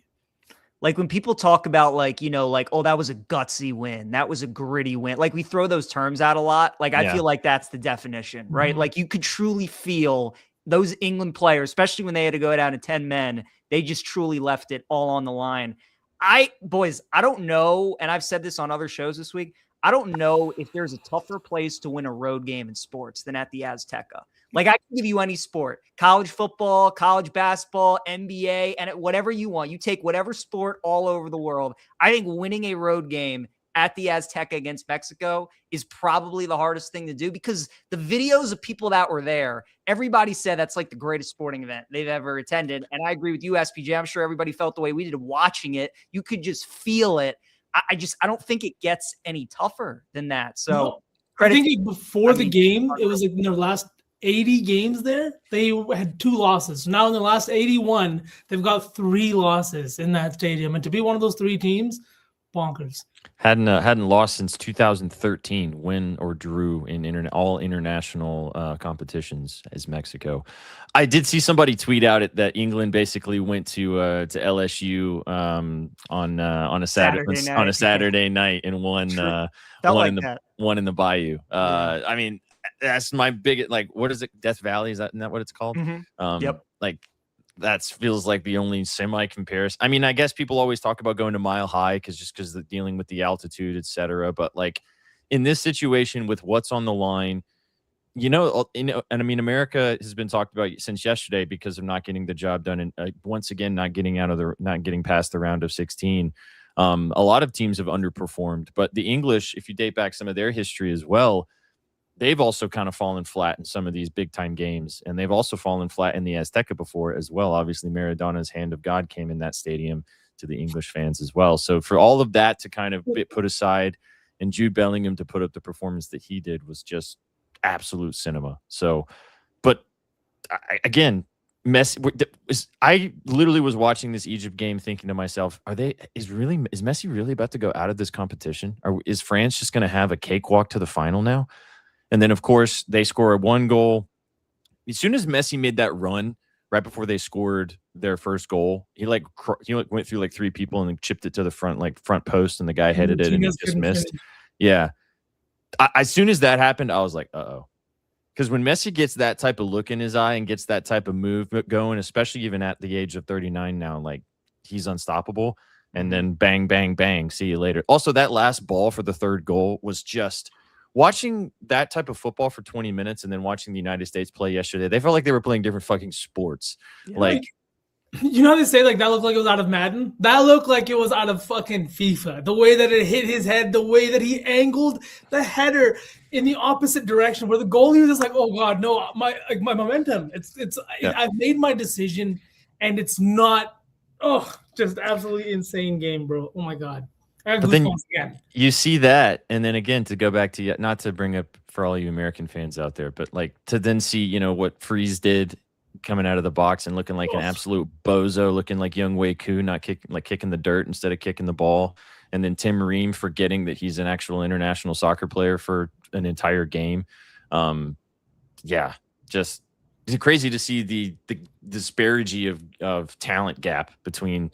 This is when it comes to fruition, because the United States, they looked good in stretches. They beat some teams that they should have beaten, and then they got the job done against a lesser Bosnia team. But like then you get up against the big dogs and you find out what you actually got. And unfortunately, last night, not only did they underperform severely, but they played their worst game maybe in the last 2 or 3 years and just got absolutely dog walked. But let's not forget, going into the World Cup, a lot of people that follow international soccer, especially the U.S. men's national team, really closely, were not expecting this team to do anything going into the tournament. A lot of people were really down on this team. They had some bad CONCACAF performances. They didn't look very good previously, right before, with a couple of the international friendlies going into the tourney as well. So I think people forgot about that because of how good they looked in the first couple of group stage games. But this team still has a lot of work to do between now and they can actually compete on the top 10 international stage. And unfortunately, yesterday, they got. I see a lot of talk on the timeline about the cost of soccer in the United States. And I think that's like a very real conversation that needs to be had. And I'm from what I've researched today, And a lot of it has to do with travel soccer and the tournaments that you're joining and the fees and obviously, team fees, all these kinds of things that are taking place, going to academies, all of the stuff takes money. And it just feels like in a sport where we have so often seen people plucked from so many different places of obscurity, put in academies at the age of 13, 14. Like I talked about Alphonso Davies going to the Whitecaps camp at 14 years old, that the U.S. isn't doing it the right way. They're doing it in a way and making a sport that was supposed to be the most played sport in the world because of its accessibility, something that's just like a little bit tougher to play. Like it should not compare in pricing to things like hockey, to things like lacrosse, things that require real equipment that you have to buy. This is just a ball. We used to throw shoes on the ground and play barefoot and be like, that's the net. Do you know what I mean? Yeah. I don't know. That's something that needs to be done here, I think, in the U.S. for it to really kind of thrive. Go ahead, PJ. Oh, no, I was just going to say, too, another point about the game last night. I just feel like this, the stars obviously didn't show up. I mean, Pulisic is taking a ton of flack, and rightfully so. But like, just look at this round of 16. France wins 1-0. Mbappe scores the goal. Norway wins 2-1. Holland scores both the goals. England, Jude with 2 and Harry Kane with 1. And then you had Messi today with the equalizer. So it's like all these teams are having their stars step up, and ours were just completely MIA yesterday. Like you go through, the later you go and the better against competition, like your best players have to show up, and ours obviously did not. You know what that proves to me? Yeah. That they're not stars. See, I think that this is the conversation that comes out of these types of situations. Professional athletics, to me, is not only about what you're expected to do and what you're paid to do, but then it's what you do in the big moments. Your career gets defined by how you perform when the lights are the brightest. And to me, you can be a, Paul George making sixth most $500 million in the NBA in his career. But what have you done? Like, what is your legacy going to be like? And I know that a lot of people hate having the legacy conversation as an athlete, but like that is how you are judged. Like that's the metric, right? And like, as you said, PJ, people may not remember all the other people are going to forget in this entire competition in 10 years when they talk about this World Cup run, how good Flo Balogun was leading up to this game. They're going to remember, unfortunately, about the red card getting rescinded and getting suspended, and then him playing like a ghost in this game because they could never get him the football. So these are the types of moments that your career gets defined by. And then you have to have the conversation after that, because the World Cup's only 4 years. You don't get a chance to go and play in like domestic league and come back and play next weekend and prove yourself better. You got to wait. Yeah. And these guys might be losing out of their window. I said this to Shags this morning. I mean, Christian Pulisic is maybe, I don't know, is he 28, 29, 27, something like that? His window is closing. Like he's in 4 years, he's going to be early 30s. And in soccer terms, you're basically dead unless you're Messi or Ronaldo. Like that is the kind of, you're getting near the curtain part of your career. The prime is closing. In terms of his international play, like he just hasn't really lived up to that level. Like, yes, he's had some maybe, success in Europe, but he really hasn't done anything for Team USA. He sat out the Gold Cup trying to get ready and healthy for this. He sat out, I'm pretty sure, most of the qualifiers and most of this first couple rounds. And he still doesn't perform. People now are talking and having a conversation about Landon Donovan just being a better American player than Pulisic because of what he did. He punched up. He won games that they weren't supposed to, whereas this American team, and him especially, Captain America, has really failed to answer that moment. And I think that's exactly what we've seen from the U.S. team. In terms of Balogun and that red card, I think that the moment was stolen from Team US, the U.S. men's team here. They were riding high. Vibes were immaculate. Everybody in the country was getting along and even cheering for this U.S. squad to kind of overperform, cheering for Balogun and his story with him being a anchor baby, if you want to call it that, right? In the sense that he was born here and then grew up in London. This is just a situation in which he stole this moment from them because of the whole red card thing and because of whatever the hell was going on. The vibes were fantastic. It just turned into everybody against these men on the field. And I don't think that was good. I don't think that was fair to them either. And it just felt like it showed in their play a little bit. They just weren't ready. And Belgium had not just a chip on their shoulder. It felt like a boulder on their shoulder coming into this game. Well, and again, the United States played like dog shit yesterday. Yeah. Like not only Pulisic, who was not great, and he actually, unfortunately had to go off with injury. I mean, he did sprain his ankle, so playing soccer with a sprained ankle sucked. So I don't think he would have been able to power through that. But from start to finish, this team was bad. They weren't aggressive. They did not get after the ball. That first goal like landed in front of 4 guys. Tim Ream, as I mentioned, was just terrible in the center back position yesterday. Played like a 34-year-old who is definitely on his last legs and got multiple times. And so now they have 4 years to think about it. But to go back to your question, V, about how much like soccer is, I played travel soccer growing up. I played a little bit of academy soccer for Arsenal when I was a child. And then when I came back to the United States, I played travel soccer for 5 years until I was a sophomore in high school. And the reason why I stopped playing travel in high school was because I wanted to play basketball and they were at the same time. And my mom was a single mom.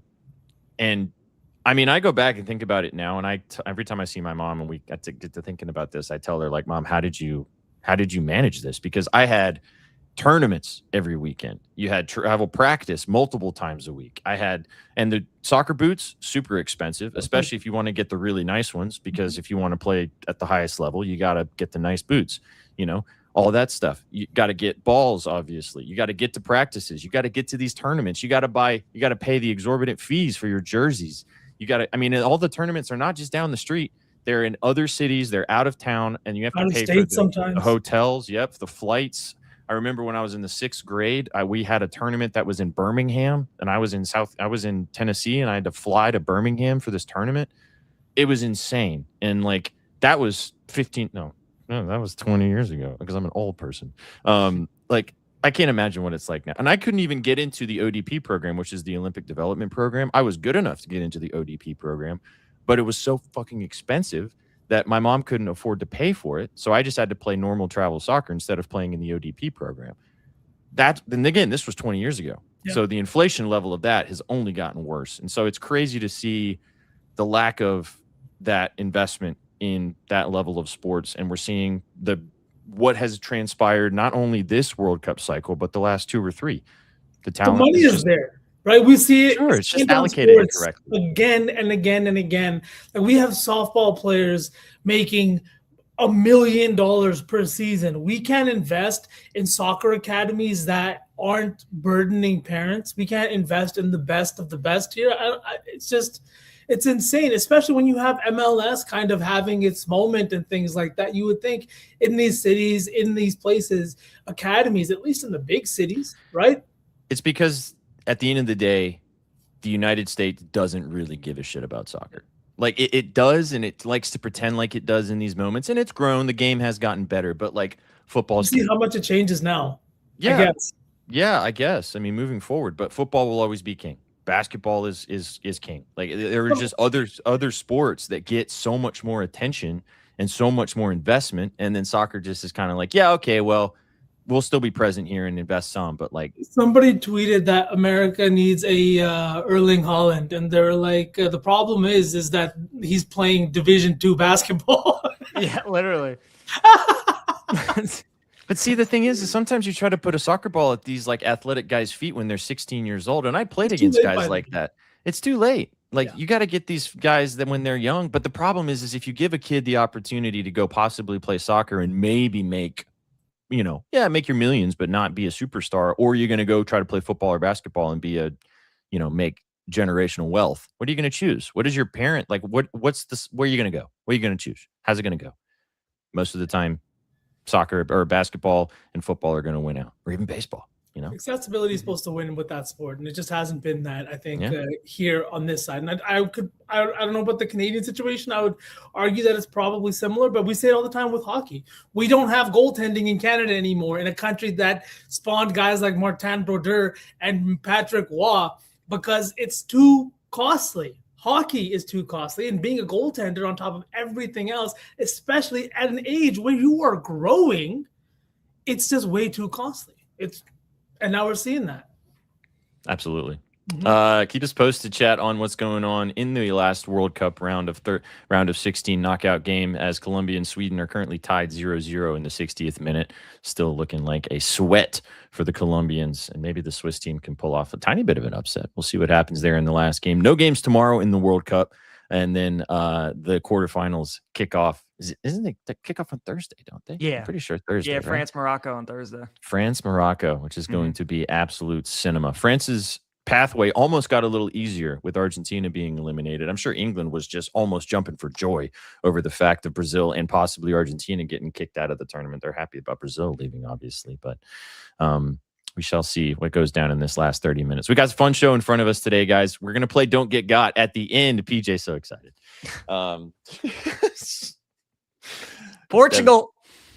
Portugal. We're going to play Don't Get Got at the end to finish off the vibes. We're going to give you guys the moves, the betting. No more soccer to talk about for the rest of the day today, but these two guys have some plays for you guys on the Diamond and the MLB slate this evening. 2 WNBA games to talk about as well. I've got some bets out there tonight, and then we'll cook a parlay to sweat out for the rest of the evening. Brought to you by our sponsors at onlinecasinogames.com. Bisney's not here this week because he's knee deep in the blackjack lab.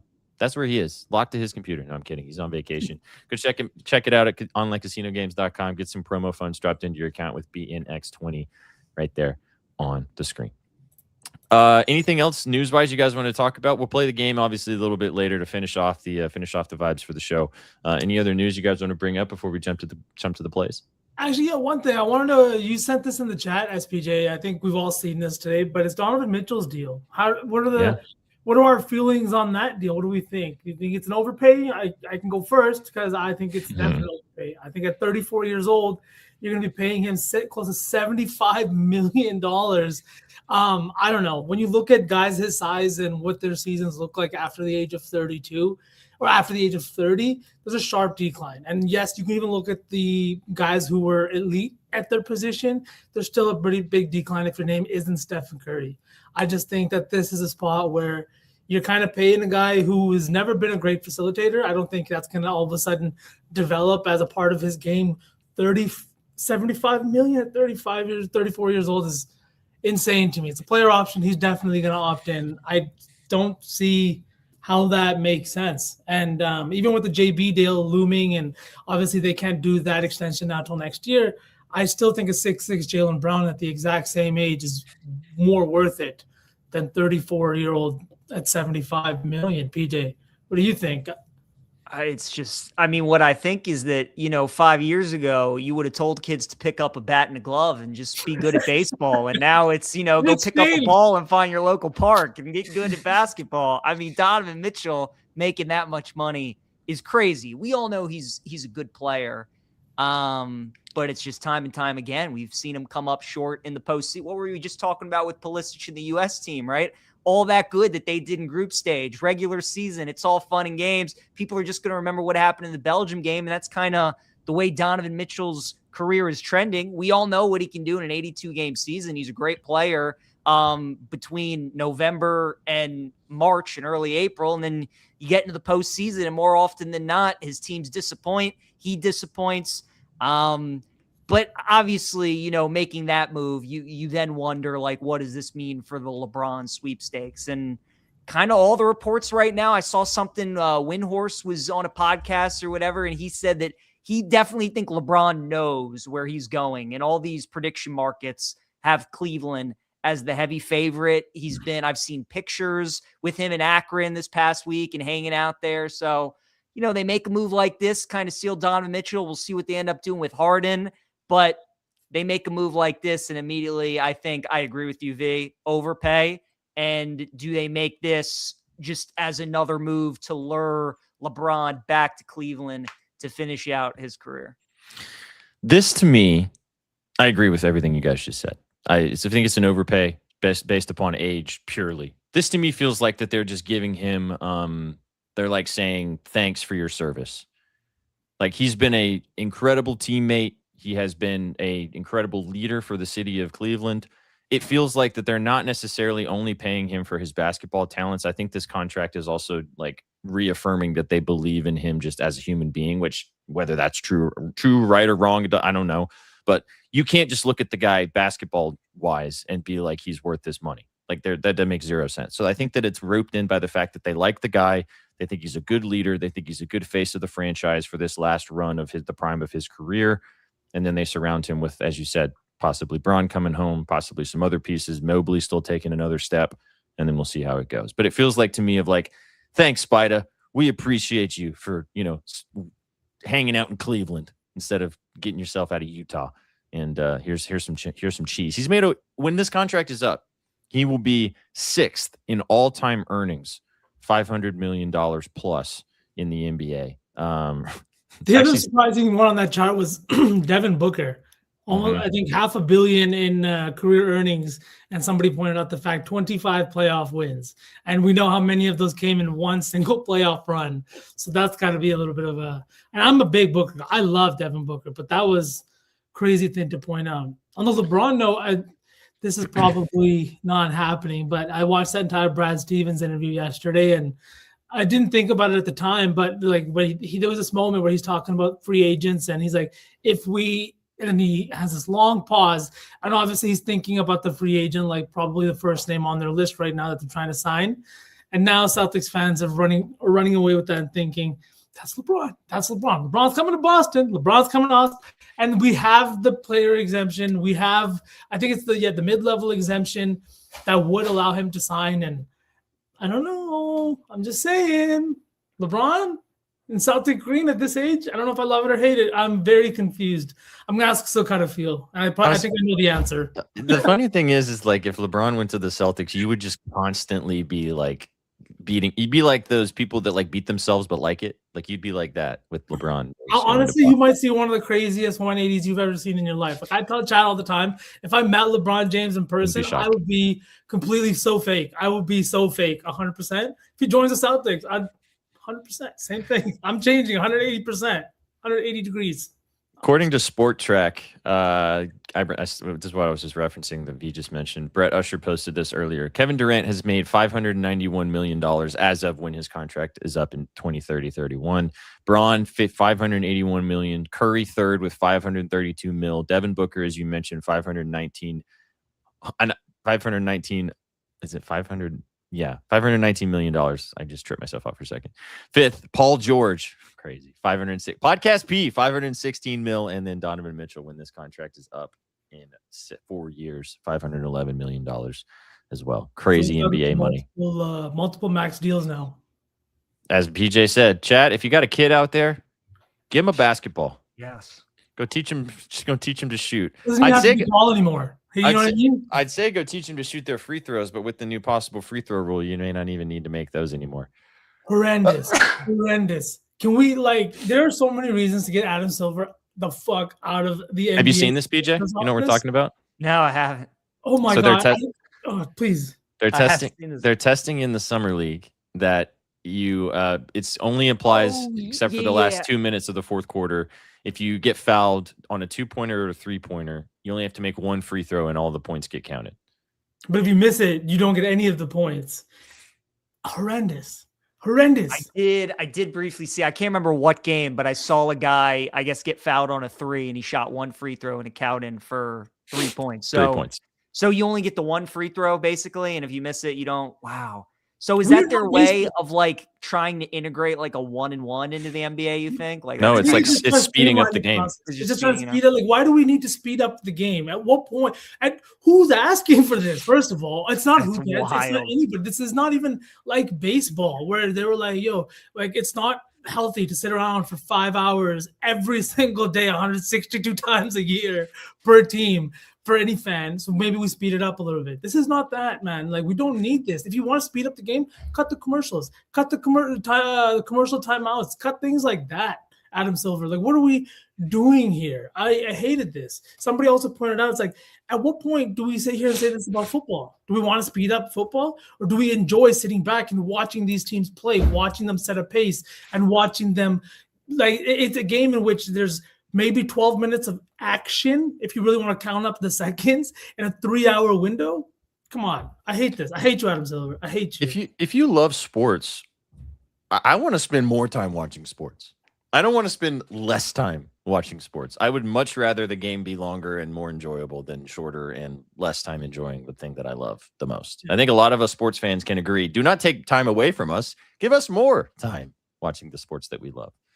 One shot? Come on, bro. Can you imagine that? PJ, you shoot a free throw and you get 3 points for that?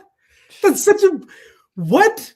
That's what happened. That was the then- example I saw. It didn't become real SPG until I saw that video you posted where he takes one free throw and it goes up 3 on the scoreboard. And I was like, this is egregious. This is disgusting.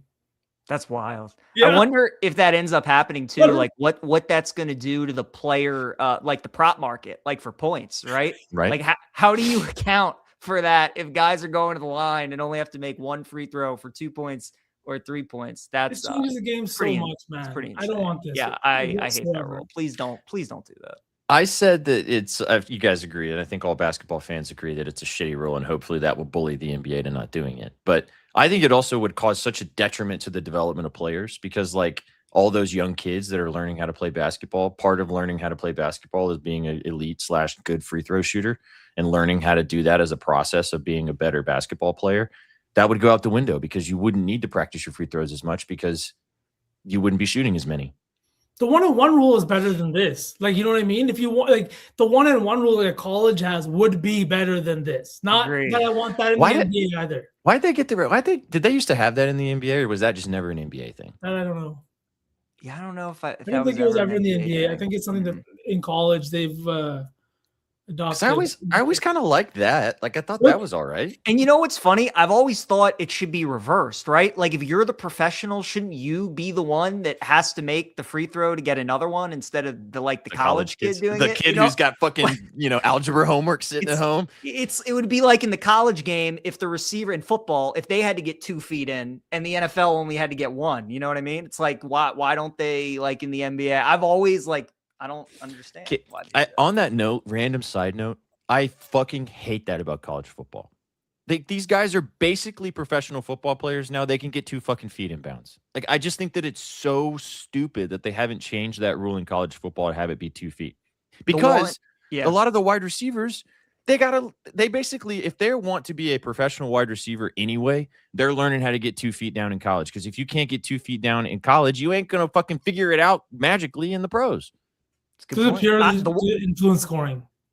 The one that I hate in college football is when the receiver, the running back, whoever goes down and then he's down. It's not like the NFL where he can get back up. Oh, I hate that. I hate that one in college, man. It's like, why can't he get back up? I feel like when there's a fumble and the ball's dead, like it's a dead ball, right? Or on turnovers. Yes. That's annoying too. Like, what the fuck? Now that we're on this fucking rant, why is targeting a thing in college and in the NFL they don't have the same shit? What are we doing? There you go, Beast. It's true. Like, especially nowadays, and I get that the college game is direct feed into the NBA, but with FIBA and everything like that, there's a little bit of more diversity there. We've also seen a lot of the college kids that got drafted, Peterson, Acuff, Boozer. A lot of these guys have been putting on a show the last few days in the summer league, which is going to be really fun. But we can all agree that college football is basically like a AAA into the NFL. Like, it is the direct path, lead in, here you go, hand you blue chip players immediately. Why is the game not mirrored? Exactly. Like, all of and these are not small rules. These are big rules that changes the development path of some of these players. Why? Like, what is the reasoning for that? Especially now. Like, I get maybe 20 years ago, but now it's like, change that shit. Imagine how much it changes the development of coaches too, and why so many college coaches don't make it, as a big time coach. Or obviously Belichick was in this late stages of his career, so I don't want to judge his time at Carolina solely based off of, the fact that he was in college and not like 90 years old. But like, hey, guess what? It's a tough thing to do. You guys know what's dope about this? You see that thing behind Vsauce's head? 64 days till the start of the NFL season. Woo-hoo. Football is around the corner. It's getting right there, chat. We're so close. Boys. Chat, we're going to have a lot of information for you guys coming pretty soon, actually. Fantasy Football League is going to be back this year. We're going to be doing some fun stuff with you guys in our chat. We had 3 Fantasy Football Leagues last year. We had one with all of us here on the network. We had a chat league, and we had so many entries last year, we had to do 2 chat leagues. Shit, we might have 3 this year. I don't know. The BNN league is going to be very, very intense just because of how deep it's going to be now. Like, it's not going to be a 10-team league anymore. It's going to be everybody at each other's necks for the waiver wire. We might also, I saw this on the timeline today, and I know that this has become a thing, and then we'll get to some bets with you guys. not knockout. The ESPN calls them the knockout leagues. Apparently, Adam said they're also called guillotine leagues, which is basically like where you play every week, and if you are the worst scoring team that week, you get eliminated. Mm-hmm.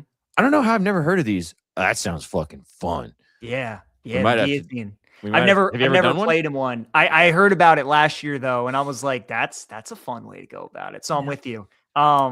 Because that is truly like week to week, right? One week you team could put up 170, the next week they could put up 82, and then it's just like you're cooked, you're done.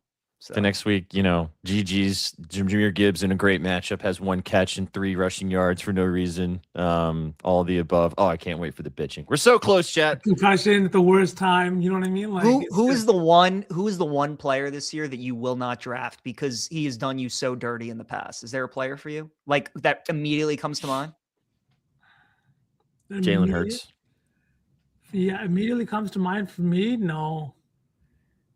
But I'll I've been never have burnt by Jalen Hurts time. as my quarterback. I don't care how many rushing touchdowns he gets. Okay. That might not even be a fantasy thing. I think that's just a personal thing for SBJ. I like him as a dude. He seems like a great guy. Would love to hang out with him. Terrible at quarterback, though. Like the fact that people think that he's an elite NFL quarterback to me is just incredibly shocking. Yeah, I don't know if there's one. Yeah, do you have I don't know one? if there's one for me off the top of my head. AJ Brown's always like a funny one. He's just like so. He's going to be a big one this year too because Yeah. of there's going to be so many people reaching for him, thinking he's going to be top 5 in the Patriots offense. And I mean, he could be, but he could also be a massive dud. Be interested to see where he gets drafted. I see Andrews in the chat. Like the tight ends is a good, like Laporta effed me. Like, I mean, jeez, God, that guy. I'm sure there are a lot of tight ends where people thought they would be pretty good, ended up sucking. So yeah, Andrews is a good call. I think Laporta, oh God, killed me. Boys, we're gonna have some fun talking fantasy. We got some fantasy football talk coming up, like weekly as well. It's gonna be a ton of fun. It's gonna be a lot of fun. Football chatter. That first day in like Training camp's 6 3 weeks away. Amen. First day in a month, maybe not a month because it's still hot as shit outside, but maybe in like 6 weeks, you're going to wake up in the morning, chat. You're going to open your door. There's going to be a little briskness in the air. Maybe some of the leaves are going to start to turn. Maybe get a crispness. Football around the corner, baby. Anyway, though, we got some time for that coming very soon. Yeah, it's snowing in Calgary right now, Beast. So because there's snow on the ground. All right, let's talk baseball before I know PJ's got to get out of here shortly. So let's go to the diamond and talk about what we're going to bet tonight because we can spend the rest of the time fantasizing about how much we're going to enjoy some football chatter this fall. But PJ, lead us off, man. I know you got a couple money lines you like tonight on the diamond. Where are we going? Yeah, we'll start with that Marlins and Mariners game tonight. So the Mariners they had the day off yesterday, the day prior to that. So on Sunday, they played at home against Toronto. They got to fly across the country, probably make the longest trip that any team in Major League Baseball has to make, going from Seattle to Miami. And they get one of the better pitchers in the National League in Max Meyer. If you haven't been paying too close attention to baseball, the Marlins are like the hottest team in the sport. They were unreal in June. They've been really solid in July. Brian Wu's on the mound tonight, so you got a great pitching matchup. But I just think kind of the travel spot and with how good the Marlins have been, I mean, if they're going to continue to give us like minus 125 on Miami, I will continue to take it with the Marlins. So I think that's a pretty good price on the fish tonight. And then the other one that I like is Tampa, minus 135 against the Yankees. The Trop has been a house of horrors for the Yanks in the past. We know that they've been on this brutal losing streak. They did win last night, so I kind of like the fact that they won. I think it's time to buy back here on the Rays at home. They've been playing much better baseball than the Yankees have over the last 2-3 weeks with all the injuries that the Yanks have. So a couple of money line favorites tonight. Don't hate parlaying them together if you really want to get crazy, but both the Florida teams, Rays, Marlins, I like them at home. I just left Florida and you're going back. That sounds good. There you go. Nice. Sunshine State. Rays, Marlins, just get the job done. Moneyline prices. Love to see it, man. Well, PJ, it's been a pleasure hanging out with you, dude. I know you got to get out of here. We might put both of these money lines in the parlay, but do you have a favorite of the two? I would say, yeah, I do like them both. I'll go the Rays if I had to pick one. I'd say I'd lead Tampa. Okay. All right, brother. Enjoy the rest of your Tuesday. Go follow PJ on the timeline at PJ Glasser 9. More content coming very soon right here on the Betting News Network from PJ. Have a great rest of your day, dude. Good to see you. Thanks, boys. PJ. Always good chatting to you. Have a good one. Absolutely. See you later, man. All right. Sauce Man. I know you got a couple hitters. And newsflash, chat. I'm not going to say what I want to say because I'll jinx it. But tap in with Sauce Man. That's all I got. Okay, go ahead. Please. I'm not even going to say it either. But I appreciate you. I know what you were going to say. It's the same thing I was going to say that we both decided not to say. Better that we don't say what we were going to say because we wanted to say it, but we're not going to say it because we don't want to say it. Yep.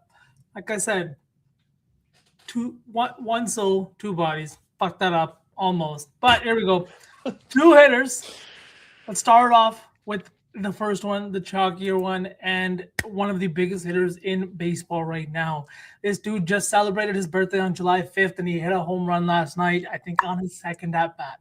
Plus 225 to go yard tonight. He's got another great matchup. The Rockies have been hot offensively, and we saw it last night with the way they really kept up with the Dodgers. If the Dodgers want to get out of here, they're going to have to put up some runs. I know there's Robelski, I don't know how you pronounce this guy's name on for the Dodgers, so he might not give up a ton, but looking at some of the pitching matchups, he is vulnerable to a couple of guys. I do think that the Rockies will put up some runs tonight. I just love Ohtani in this spot. I think he's been really hot. He's been really cold in the month of July, obviously small sample size, but he was fully back in the month of June. I think this is him starting to pick it back up at plus 225. I am taking him once again tonight. I was taking Buxton, but obviously Buxton did get placed on the IL today, unfortunately, with a hip issue. I'm not sure exactly what happened there, but unfortunate. Now we're going back to somebody else we bet yesterday. The kid, 23-year-old. James Wood. He went yard for us yesterday. We're getting a little bit of a better price here today. The kid has been fantastic, and he's just been so good at home. He is batting .273 in DC this year with a .580 slugging and a 56% hard hit rate. He leads the league in runs scored. He leads the league in barrel rate and hard hit rate, and he's at the 7th, maybe 6th most home runs now after hitting his 24th last night. Again, this is a spot in which the Houston Astros are sending out a rookie 28-year-old in Tatsuya Imai. Pretty sure that's how you say his name. He's at a 6.14 ERA with 8 home runs in just 48 innings pitched, meaning he's given up 1.5 home runs per 9 innings, and 6 of these home runs have been to left-handed bats. Like I said, he is just not been good. He's using a heavy combination of his slider and his four-seam fastball against left-handed bats, and those are two balls that Wood just absolutely crushes. He's got a hard hit rate north of 60% against both pitches against right-handed pitchers. So, yeah, give me Wood to get one over the fence. I think the guy's playing a little bit better with Jordan on the other sideline there. The entire Washington Nationals team was hot yesterday. Astros almost made a comeback, but I just think Wood's in another great spot to plus 270. I am taking him once again. You did a good job of not that's what she's setting yourself. Good job. Oh, yeah. I probably a bunch of them in there. You know what I mean? When Sook's not sitting here smirking at me, then I know that there hasn't been. Then it hasn't processed. But when I see that smile, then I'm you did a good job today. You did it a bunch yesterday, and he went yard, so it worked out. I'm with you too, as long as it goes well. I'm with you on Shohei. I took Shohei as well. I bet him yesterday, going straight back to him today in the matchup, like you mentioned. Nice weather as well at Dodger Stadium. Wind blowing out to center. Beautiful day in California. All right, let's go to the Lady Baller Sauce Man, and then we're going to cook the parlay, and then we're going to finish off the show playing Don't Get Got. Get ready, Jackson. You're joining us because I forgot that PJ's leaving early, so he'll be with us. He's got his thumbs up. Chat, you guys can play along as well in just a minute. 2 games, V, in the WNBA. Are you getting closer to like actually putting out some plays in the dub? Because you've been enjoying when talking about it. I am getting closer. Kiki the other day kind of left me jaded, but Paige's 22-plus points did come through, so that was really, really nice. And, I mean, these ladies have been absolutely hooping. It's really hard not to. There's a play I'm going to ask you about in the later game, but I'll let you start off with the Wings and Liberty, and then I'll pick your brain. Let's go. Liberty taking on the Wings. I mean, there's no World Cup games tonight, chat. There's obviously some baseball. If you haven't ever watched a WNBA game, ever, watch this game tonight. The Liberty taking on the Wings. First of all, the Liberty could be the best team in the entire sport right now, especially with the way Sabrina's playing, coming back from injury. Second, Paige Beckers is must-see TV. Like, the way she is just controlling the basketball right now is, I posted a video of her with the bag work that she's got. I've never seen in my life, Sauce Man, in a professional basketball game, somebody pull off that move. It was just sick nasty, bro. Like so, she is Kyrie. She is. The bag works insanity. Anyway, check out the game tonight. 4.5-point favorites are the Liberty, Paige Beckers and company, traveling to the Big Apple. And I'm going to keep it nice and chalky. You know what the thing is that I've learned about betting Paige Beckers? I like betting Paige. As you mentioned, she cashed us out the other night. She's really, really looking like she's figured it out. She was great last year as a rookie, but she's now really turning the screw even more at the professional level. But I talked with Flo about this. Mm-hmm. You always bet Paige in big cities. She loves playing in Los Angeles. She loves playing when she's down in Texas, and she loves playing up in the Big Apple. This game is in the Liberty's home stadium. 4.5-point favorites, like I mentioned, for the Liberty. The Wings, set it, forget it, don't overthink it. First play for me, give me Paige Beckers. I took her PRA. You can take the points if you want. You can get it at 20.5 for a playable price. Fine there. Go ahead, take it. But she's been facilitating like crazy. She's always going to be good on the glass as well as a bigger guard. She's hit this PRA line in 6 straight games. She's also hit it in back-to-back games against the Liberty. She had 24, 6, and 2 assists in their game earlier this year in New York against the Liberty. I'm not going to overthink it. So, superstar on one side, and I'm going straight back to the other superstar on the other side. This line is still too low. I told you guys the last couple of times I've bet Sabrina Ionescu that this line is too low, and they have not moved it, so I'm going to keep taking it. Give me the 23.5 PRA for Sabrina Ionescu. She is back. She has returned to full form, starting to really play like the superstar that she is, returning from that ankle injury that kind of hampered her to start the regular season. She didn't hit this in her first game against the Wings earlier this year, but that was when she was kind of getting her flow back. So we still had 11, 5, and 7, though. The shots are starting to fall. She's looking like that girl, and the Wings still struggle defensively. So it's going to be a good game tonight between 2 really good teams, and I think the Wings are going to end up making the playoffs as well. So 2 playoff-bound teams most likely. Should be a really good one tonight. So tap in if you want to watch this game tonight. If you've never watched the Dubs, good night to get involved. And I'm going with both superstars to put on a show tonight in the Liberty's home arena. Before we move off that one, SPJ, I want to ask, what about Stewie? Stewie's been kind of hooping as of late. She's hit this PRA line in 6 of her last 10 games, 4 of her last 6 overall, 25 and 36 points in the last 2 games. Do you think that she continues to cook tonight, or what's the matchup like, I guess, with Dallas? Pretty good. Jessica Shepard is good down low, but she's a little bit better offensively than she is defensively. She also had kind of a bad shooting game against this team earlier this year. She only scored 14 points, but she shot the ball 18 times. I'm still just going to keep taking Sabrina because the PRA is lower, and I think that they should have the similar amount of volume, especially when they get to the point of I just don't think the books have corrected yet. You know what I mean? On which line is better, because the PRA for Stewie is at 30.5, 31.5, depending on where you're shopping. Yeah. I think it's a good bet. She's going to be good in this game. She could take over completely. We could see a 25 to 30 point game from Stewie, no doubt. But I just went with the lower line for Sabrina, but I like Stewie too. It's a good matchup. Sounds like offense in this game. And the total of 175.5 too. I mean, Yeah, higher total for 2 teams that this could turn into kind of a playoff style atmosphere with this game, but I think it's going to turn into not like the cagey defensive playoff style atmosphere, more of like the, let's put the ball in the bucket and have some fun.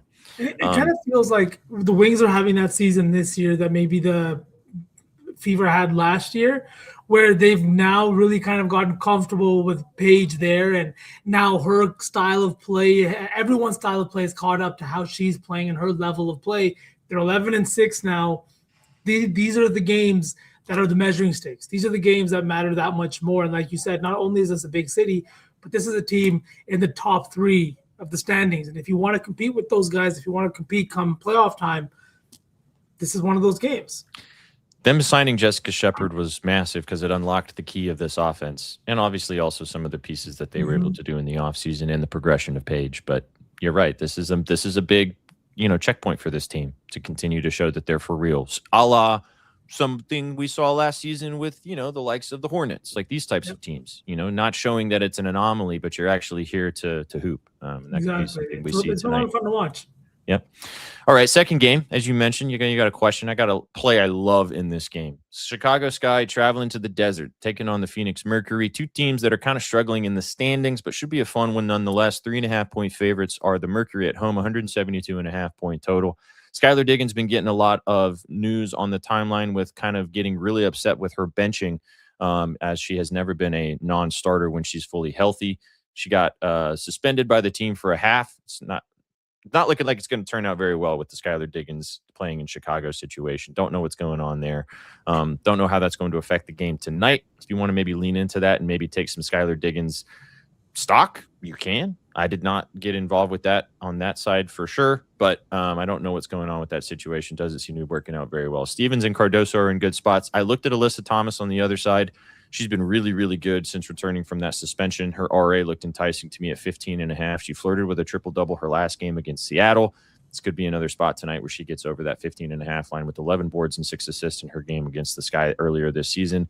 And as we've talked about before, Sauce Man, this Sky team is terrible defensively. Like, they are awful. They are so bad in the rebounding department. They don't allow a lot of assists, but they get torched everywhere on the court, threes, inside the paint. Like, they are just not good defensively. So any kind of option that you would like to take against this Sky team is a good one. Like I said, Alyssa Thomas's RA or even her PRA. But I'm taking one of my like kind of sneaky players that I've been betting so far this season, and I still don't really understand why this line is sitting at a playable price. Aye, baby. Aye, Captain. I don't know. I honestly don't know how to say her first name because like I've heard 7 different pronunciations. She's French, so it's maybe Valerian. I don't know. But I do know it's II, and she also has a crazy other way to pronounce her last name. But anyway, over 11.5 points. Paid a bit of juice for this one. If you want to take the 12.5 at a playable price, feel free to do so. 18, 20, 19, 9, and 18 points in her last 5 games. V playing starter minutes. She should probably see starter minutes again as Brocant is still a game time decision. I don't think she's going to play. Even if she does, I still think that II is going to get a solid 25 minutes for this offense. This 11.5 line is just way too low. Really efficient on the block. She's a good shooter. She can get open from deep. She's taken 4+ threes in 5 straight games. She's knocked down 2 of them in back-to-back games, and she's been taking 8, 14, and 11 shots in her last 3 as well. Line's too low. One of the worst defensive teams on the other side in the Sky. Aye, Captain. Knock down some shots, please, and thank you. I like SPJ. I mean, I like him. I was all down to bet on a good name. If you have a good name, I'm down to probably put a little bit of coin on you. A little bit of coin. Sounds good. Before we get to the game, I did have a question, and you mentioned her name, Camila Cardoso. Mm-hmm. Obviously, the Diggins situation is unfortunate, however that is playing out, and this just feels like a spot where she has been absolutely cooking over the last few games. If you look at the points and rebounds, not only is she hitting that, but sometimes she's cleared this 24.5 PR line with just points. She's had 24 more points in 3 games in her last 6. She's cleared this line of her PR in 5 of the last 6. No Diggins tonight. Obviously, we know that Phoenix has not been good in the front court. They are very much injured. I don't think they have a center out there today. So I was going to ask you about this matchup for Cardoso. Do you think that maybe she's got a chance to just dominate down low today? Probably. She just has really struggled against this team for some reason in the past. And I don't know why. And maybe it's a good spot just with how good she's been. But for me, dude, I got a little bit of recency bias with betting Camilla just because I always get her and Stevens wrong. I choose Camilla Cardoso and Stevens goes crazy. I choose Stevens and Cardoso has, 15 for 15 and scores 30 points. Like, I can't do it. So I like it. It's a good matchup. I didn't go with it because I kind of like the Mercury side a little bit better. But her and Stevens probably will have a good game tonight. So if you like it, I think the PR is definitely the move. Okay. All right. I'll dabble on the PR then maybe a little bit. There are 2 summer league games. Not summer league plays from our boy Sook. He wanted me to drop for everybody in chat. He's taking the Grizzlies minus 3.5. I'm gonna not pretend like I know why or anything what's going on, but he's taking the Grizzlies minus 3.5, and the Jazz have been fantastic. Not only is Cody Williams here playing at Summer League, they're trying to win these games, but Darren Peterson has been one of the best stories of this entire Summer League so far. He's averaging close to, I think, 27 points per game in the 2 games he's played. This might be his final game before they shut him down. We know how that usually goes. I just think that if you want to get in, have some coin on this Jazz team right now, the minus 5.5. I tailed both, so do what you want with them. I think they're worth at least a half unit. I've got a full unit on both. Sook's been hot. The kid's been printing. Now that I said that, it's probably going to be a little bit, but I mean, he's locked in. He's locked. He hit both his plays yesterday. So His off season was like 3 weeks. 3 weeks, really. Not really. I'll say this, and then we'll cook, and then we'll play Don't Get Got before we get out of here. I did bet Darius Acuff Jr. to be the Rookie of the Year. I got it at plus 500. Taylor, if you want to chat, Peterson's been awesome. I think all right. So here I'll give you my reasoning. I like Acuff Jr. a lot, but I think that he's going to be in a situation in Sacramento where this guy's going to have to take 25 shots a game. Like, I just think that he's going to be in a position to show off his skills more than Peterson. There's a lot of mouths to feed on that Utah offense, and I think that Peterson could turn out to be the bona fide 1A, but can you really think that Lauri Markkanen's not going to be out there hucking shots for a good portion of this offense? Keontae George is just going to go away. So I just think Acuff, even with Levine on the court as well, I just think Acuff's going to have more of an opportunity to shine a little bit more in comparison. I kind of agree with that. And that could apply to Peterson. That could apply to Garbanza. That could apply to Boozer as well. Like, there's a couple of teams where I think that they're not going to have the opportunity. Acuff is in a very one-of-one situation where he's probably number one on that depth chart now, right? Zach LaVine is just a guy getting paid a shit ton of money to really do nothing. DeRozan's now been waived and stretched. This is just a situation in which, you drafted this guy, right? And you want a good pick next year. I would give him the keys on day one and see where the hell he takes you, right? The Mavericks did it last year, put a ton of asses in seats. It put a lot of eyes on them in terms of people that were watching them. And it's just one of those situations in which just do it and give him the keys. Stop looking around. Sabonis is also looking to, I think, get traded too. So this isn't going to be a situation in which there's any competition for usage. I think the Sabonis thing is also win-win. If he goes away, then obviously even more shots. If he ends up playing for the Kings, I love that pick and roll combination. That sounds awesome. I do, yeah. So, all right, let's cook, and then we'll do Don't Get Got, and we'll get out of here. No soccer to add, which is sad, but that game has gone to extra time, overtime. Look at me, I'm already in other football mind. Americans! Extra time between the Swiss and the Colombians. Keep us posted if that ends up going out while we are in here too. Okay, PJ wanted the Marlins, right? Or was it the No, let's take the Rays. I don't know that I hate the Marlins, but they're off a pretty, I know that the Mariners are traveling pretty far and making a really long trip, but the Marlins have been away from home since I think the 26th of June, and they've been on the West Coast, coming off a series here with the Athletics. Door shutting. But yes, coming off a series with the Athletics in which you know what it's like. There's always that you're coming back from Coors, you're coming back from a place like that, a very hitter-friendly stadium, and now you're back in Miami in a very big ass outfield. The old grocery spot. Yeah, so give me the Rays. I think the Rays are in a good spot. I think Weathers, I think it's for the Yanks. I think he gets lit up a little bit today. Junior has been on fire, and he's got a great matchup tonight. Will Warren on the bump for the Yankees. Close, though. Mm-hmm. Will Warren. Yeah. Okay. Shohei. Should we go Shohei? Yeah, now for Shohei. Ohtani. Wood. And Wood. Bases for both, right? Mm-hmm. Okay, so bases for James Wood. Find this right here. So it also took Venezuela plus 7.5, chat, just so you know. In FIBA? Yeah. Venezuela. I love that. I love when Sook gets degen with the Summer League and the Venezuela and the FIBA basketball. FIBA's been fantastic. A couple of big performances while you think about what WNBA to put in there. Hugo Gonzalez, Luca Garza, Cardwell just had a big game. Was it Cardwell or was it Max? Max. What's his last name? SPJ for the Kings. Maxime Reynaud. Yeah. It's a couple of big time performers out there right now in FIBA. It's a lot of fun. Shea just had a big time game. He chopped the braids. He locked in. Stephon Castle. You're next. In your court, brother. You're next. In your court. Western Conference Finals on the line. I can't wait for the day that he does that. You're gonna go bananas. I love the hair. I'm a big hair guy, Beast. Trust me. But if you want to win, you gotta lock the fuck in. If you want to win, you gotta lock in.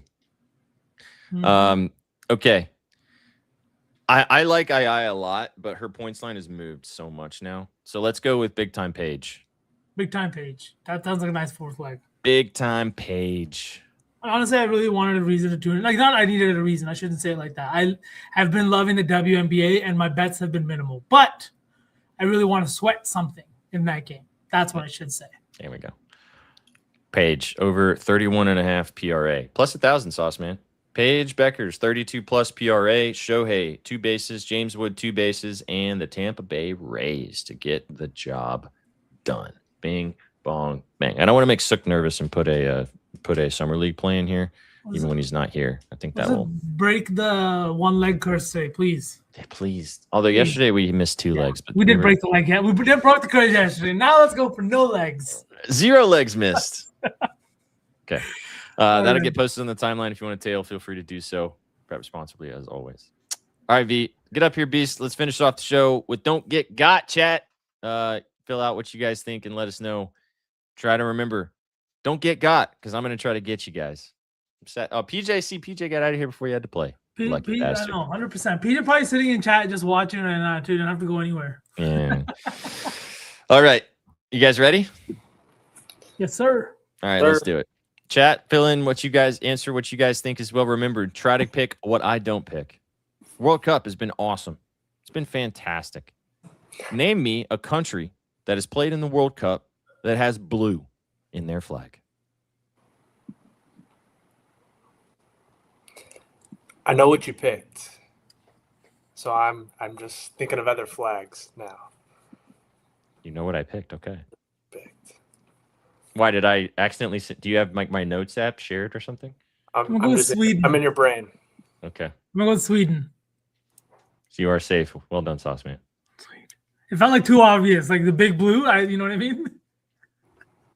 I'm going to go the USA. You are also safe, McNeese. Let's go. All right. Well, if you're in my brain, what did I choose? Cabo Verde. Hey, you are in my brain. Well done. That was the first one that came to my mind. I'm so glad I just blurted it out. I almost went Argentina, and then I changed to Cape Verde.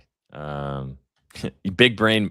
You're so you are from the other country. You're so international. Saying Cabo Verde.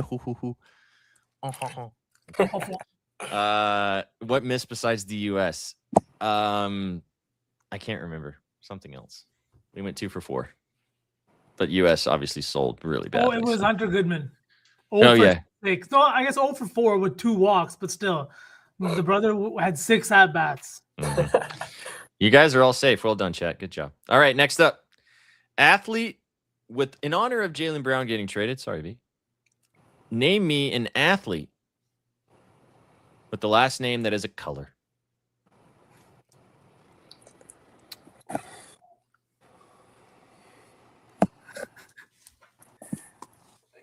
Any athlete, any sport. Okay, I got one. I don't know his first name. Wait, hold on. There it is. Leaky Black. You're safe. Thanks, Sook. Anthony Black. You got. I fucking knew it. You know what happened there? It's so funny because after the Cabo Verde one, I was like, okay, this is how I win this game. I have to go against my first instinct. And then the second question you asked, my first instinct was Anthony Black. And then I was like, hold on, but does he think my first instinct will be Derek White? I can't say Derek White. And then I boned myself. That's it. Anthony Black. Gotcha. You Classic like case of playing myself. Yeah. Oh, yep. Yeah. You zigged when everybody zagged, but everybody zigged, so you got zagged. There you go. Yeah. In honor, 2 more. In honor of the announcement today that Terminator 2 will be back in theaters in the fall. Name me an Arnold Schwarzenegger movie.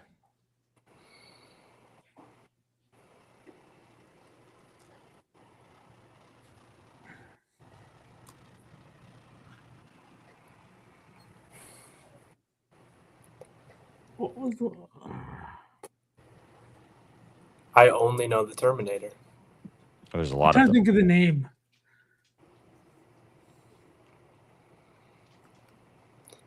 Oh, actually, I'm gonna go with the Expendables. You are safe. Well done. Gonna take. Might not remember he was in there. I'm going Running Man. You are also safe. Well done, Beast McNeese. Mom Martinez, you would have gotten got. I chose Batman and Robin. Of course, Mr. Freeze. I'm coming for you, Batman. All right. I loved that. Was one of my favorite Batmans growing up, and I know that it was one of the cheesiest ones, but I loved that movie. We were kids at that time. We were supposed to love it. You know what I mean? I love Poison Ivy, Uma Thurman. Let's go. Bro, Robin, come on. Yeah, Tommy Lee Jones is Two-Face. Yeah, Jim Carrey, Batgirl too. Riddler. Come on. Batgirl is It lit. was low-key his best performance. Like, absolutely. All right, last one. In honor of PlayStation just sucking ass, name me a game system. Nintendo Wii. You were safe. Well done. I'm gonna say I think I same know what you're gonna ballpark. say. Nintendo Switch. Ooh, you're safe too. I almost got you both. Nintendo 64 is what I went for. Oh, The OG classic. I froze. What did he say? Nintendo 64. Was this GameCube? I went Switch. He went Switch. Oh, Yeah. Game Boy Color's a good one too, Ma. Well done. All right, that's Don't Get Got. Jackson, well done. You made it through. Good job. I could have made it through too had I just listened to myself. You listen to yourself, Sauce Man. Come on now. That's crazy. There you go. Tail the Best Presso 4 if you would like to today. Tampa Bay Rays on the money line from PJ Glasser. 2 bases from James Wood from Sauce Man. Shohei Ohtani, 2 bases from me and myself. Sauce Man and myself. Me, myself, and I. I don't know. And then Paige Beckers to have a big night tonight against the Liberty over 31.5 PRA plus 1,000 pretty much, depending on where you're shopping. Get involved. We appreciate you guys to the last 2 hours right here on the Betting News Network. Hope you guys enjoyed the content. Give us a follow, like and subscribe to the channel. Get involved with all the content we have right here. You can always go check us out for free at bettingnews.com as well with all the free content and information that we provide for you, and come back and hang out with us right here every single day on Twitch, on YouTube, and on X. We got a lot of fun stuff moving forward as football gets closer and closer. All the vibes. The Shags will be live in the morning tomorrow on a hump day edition of the Morning Spread. V will not be. It's not the Green Goblins tomorrow on Betspresso. Just a normal rocking and rolling Betspresso with Mr. Kaufman and PJ tomorrow. Maybe myself. I might pop in as well. We'll see what happens. But that's Sauce Man. Go follow him on the timeline. B, you got anything else for the kids before we get out of here? Happy Tuesday. Let's just see a ton of home runs tonight. It's Dinger Tuesday. Come on. Can we just get some dingers? Can we please and thank you? Can we get some dingers? You guys came for the winners. You stayed for the vibes. Big shout out to Beast McNeese down below, pressing the 1s and 2s. Catch you guys tomorrow. Have a great night tonight. Enjoy whatever you get up to, and we'll see you on the next one. Take it easy, chat. What you know about rolling down in the deep?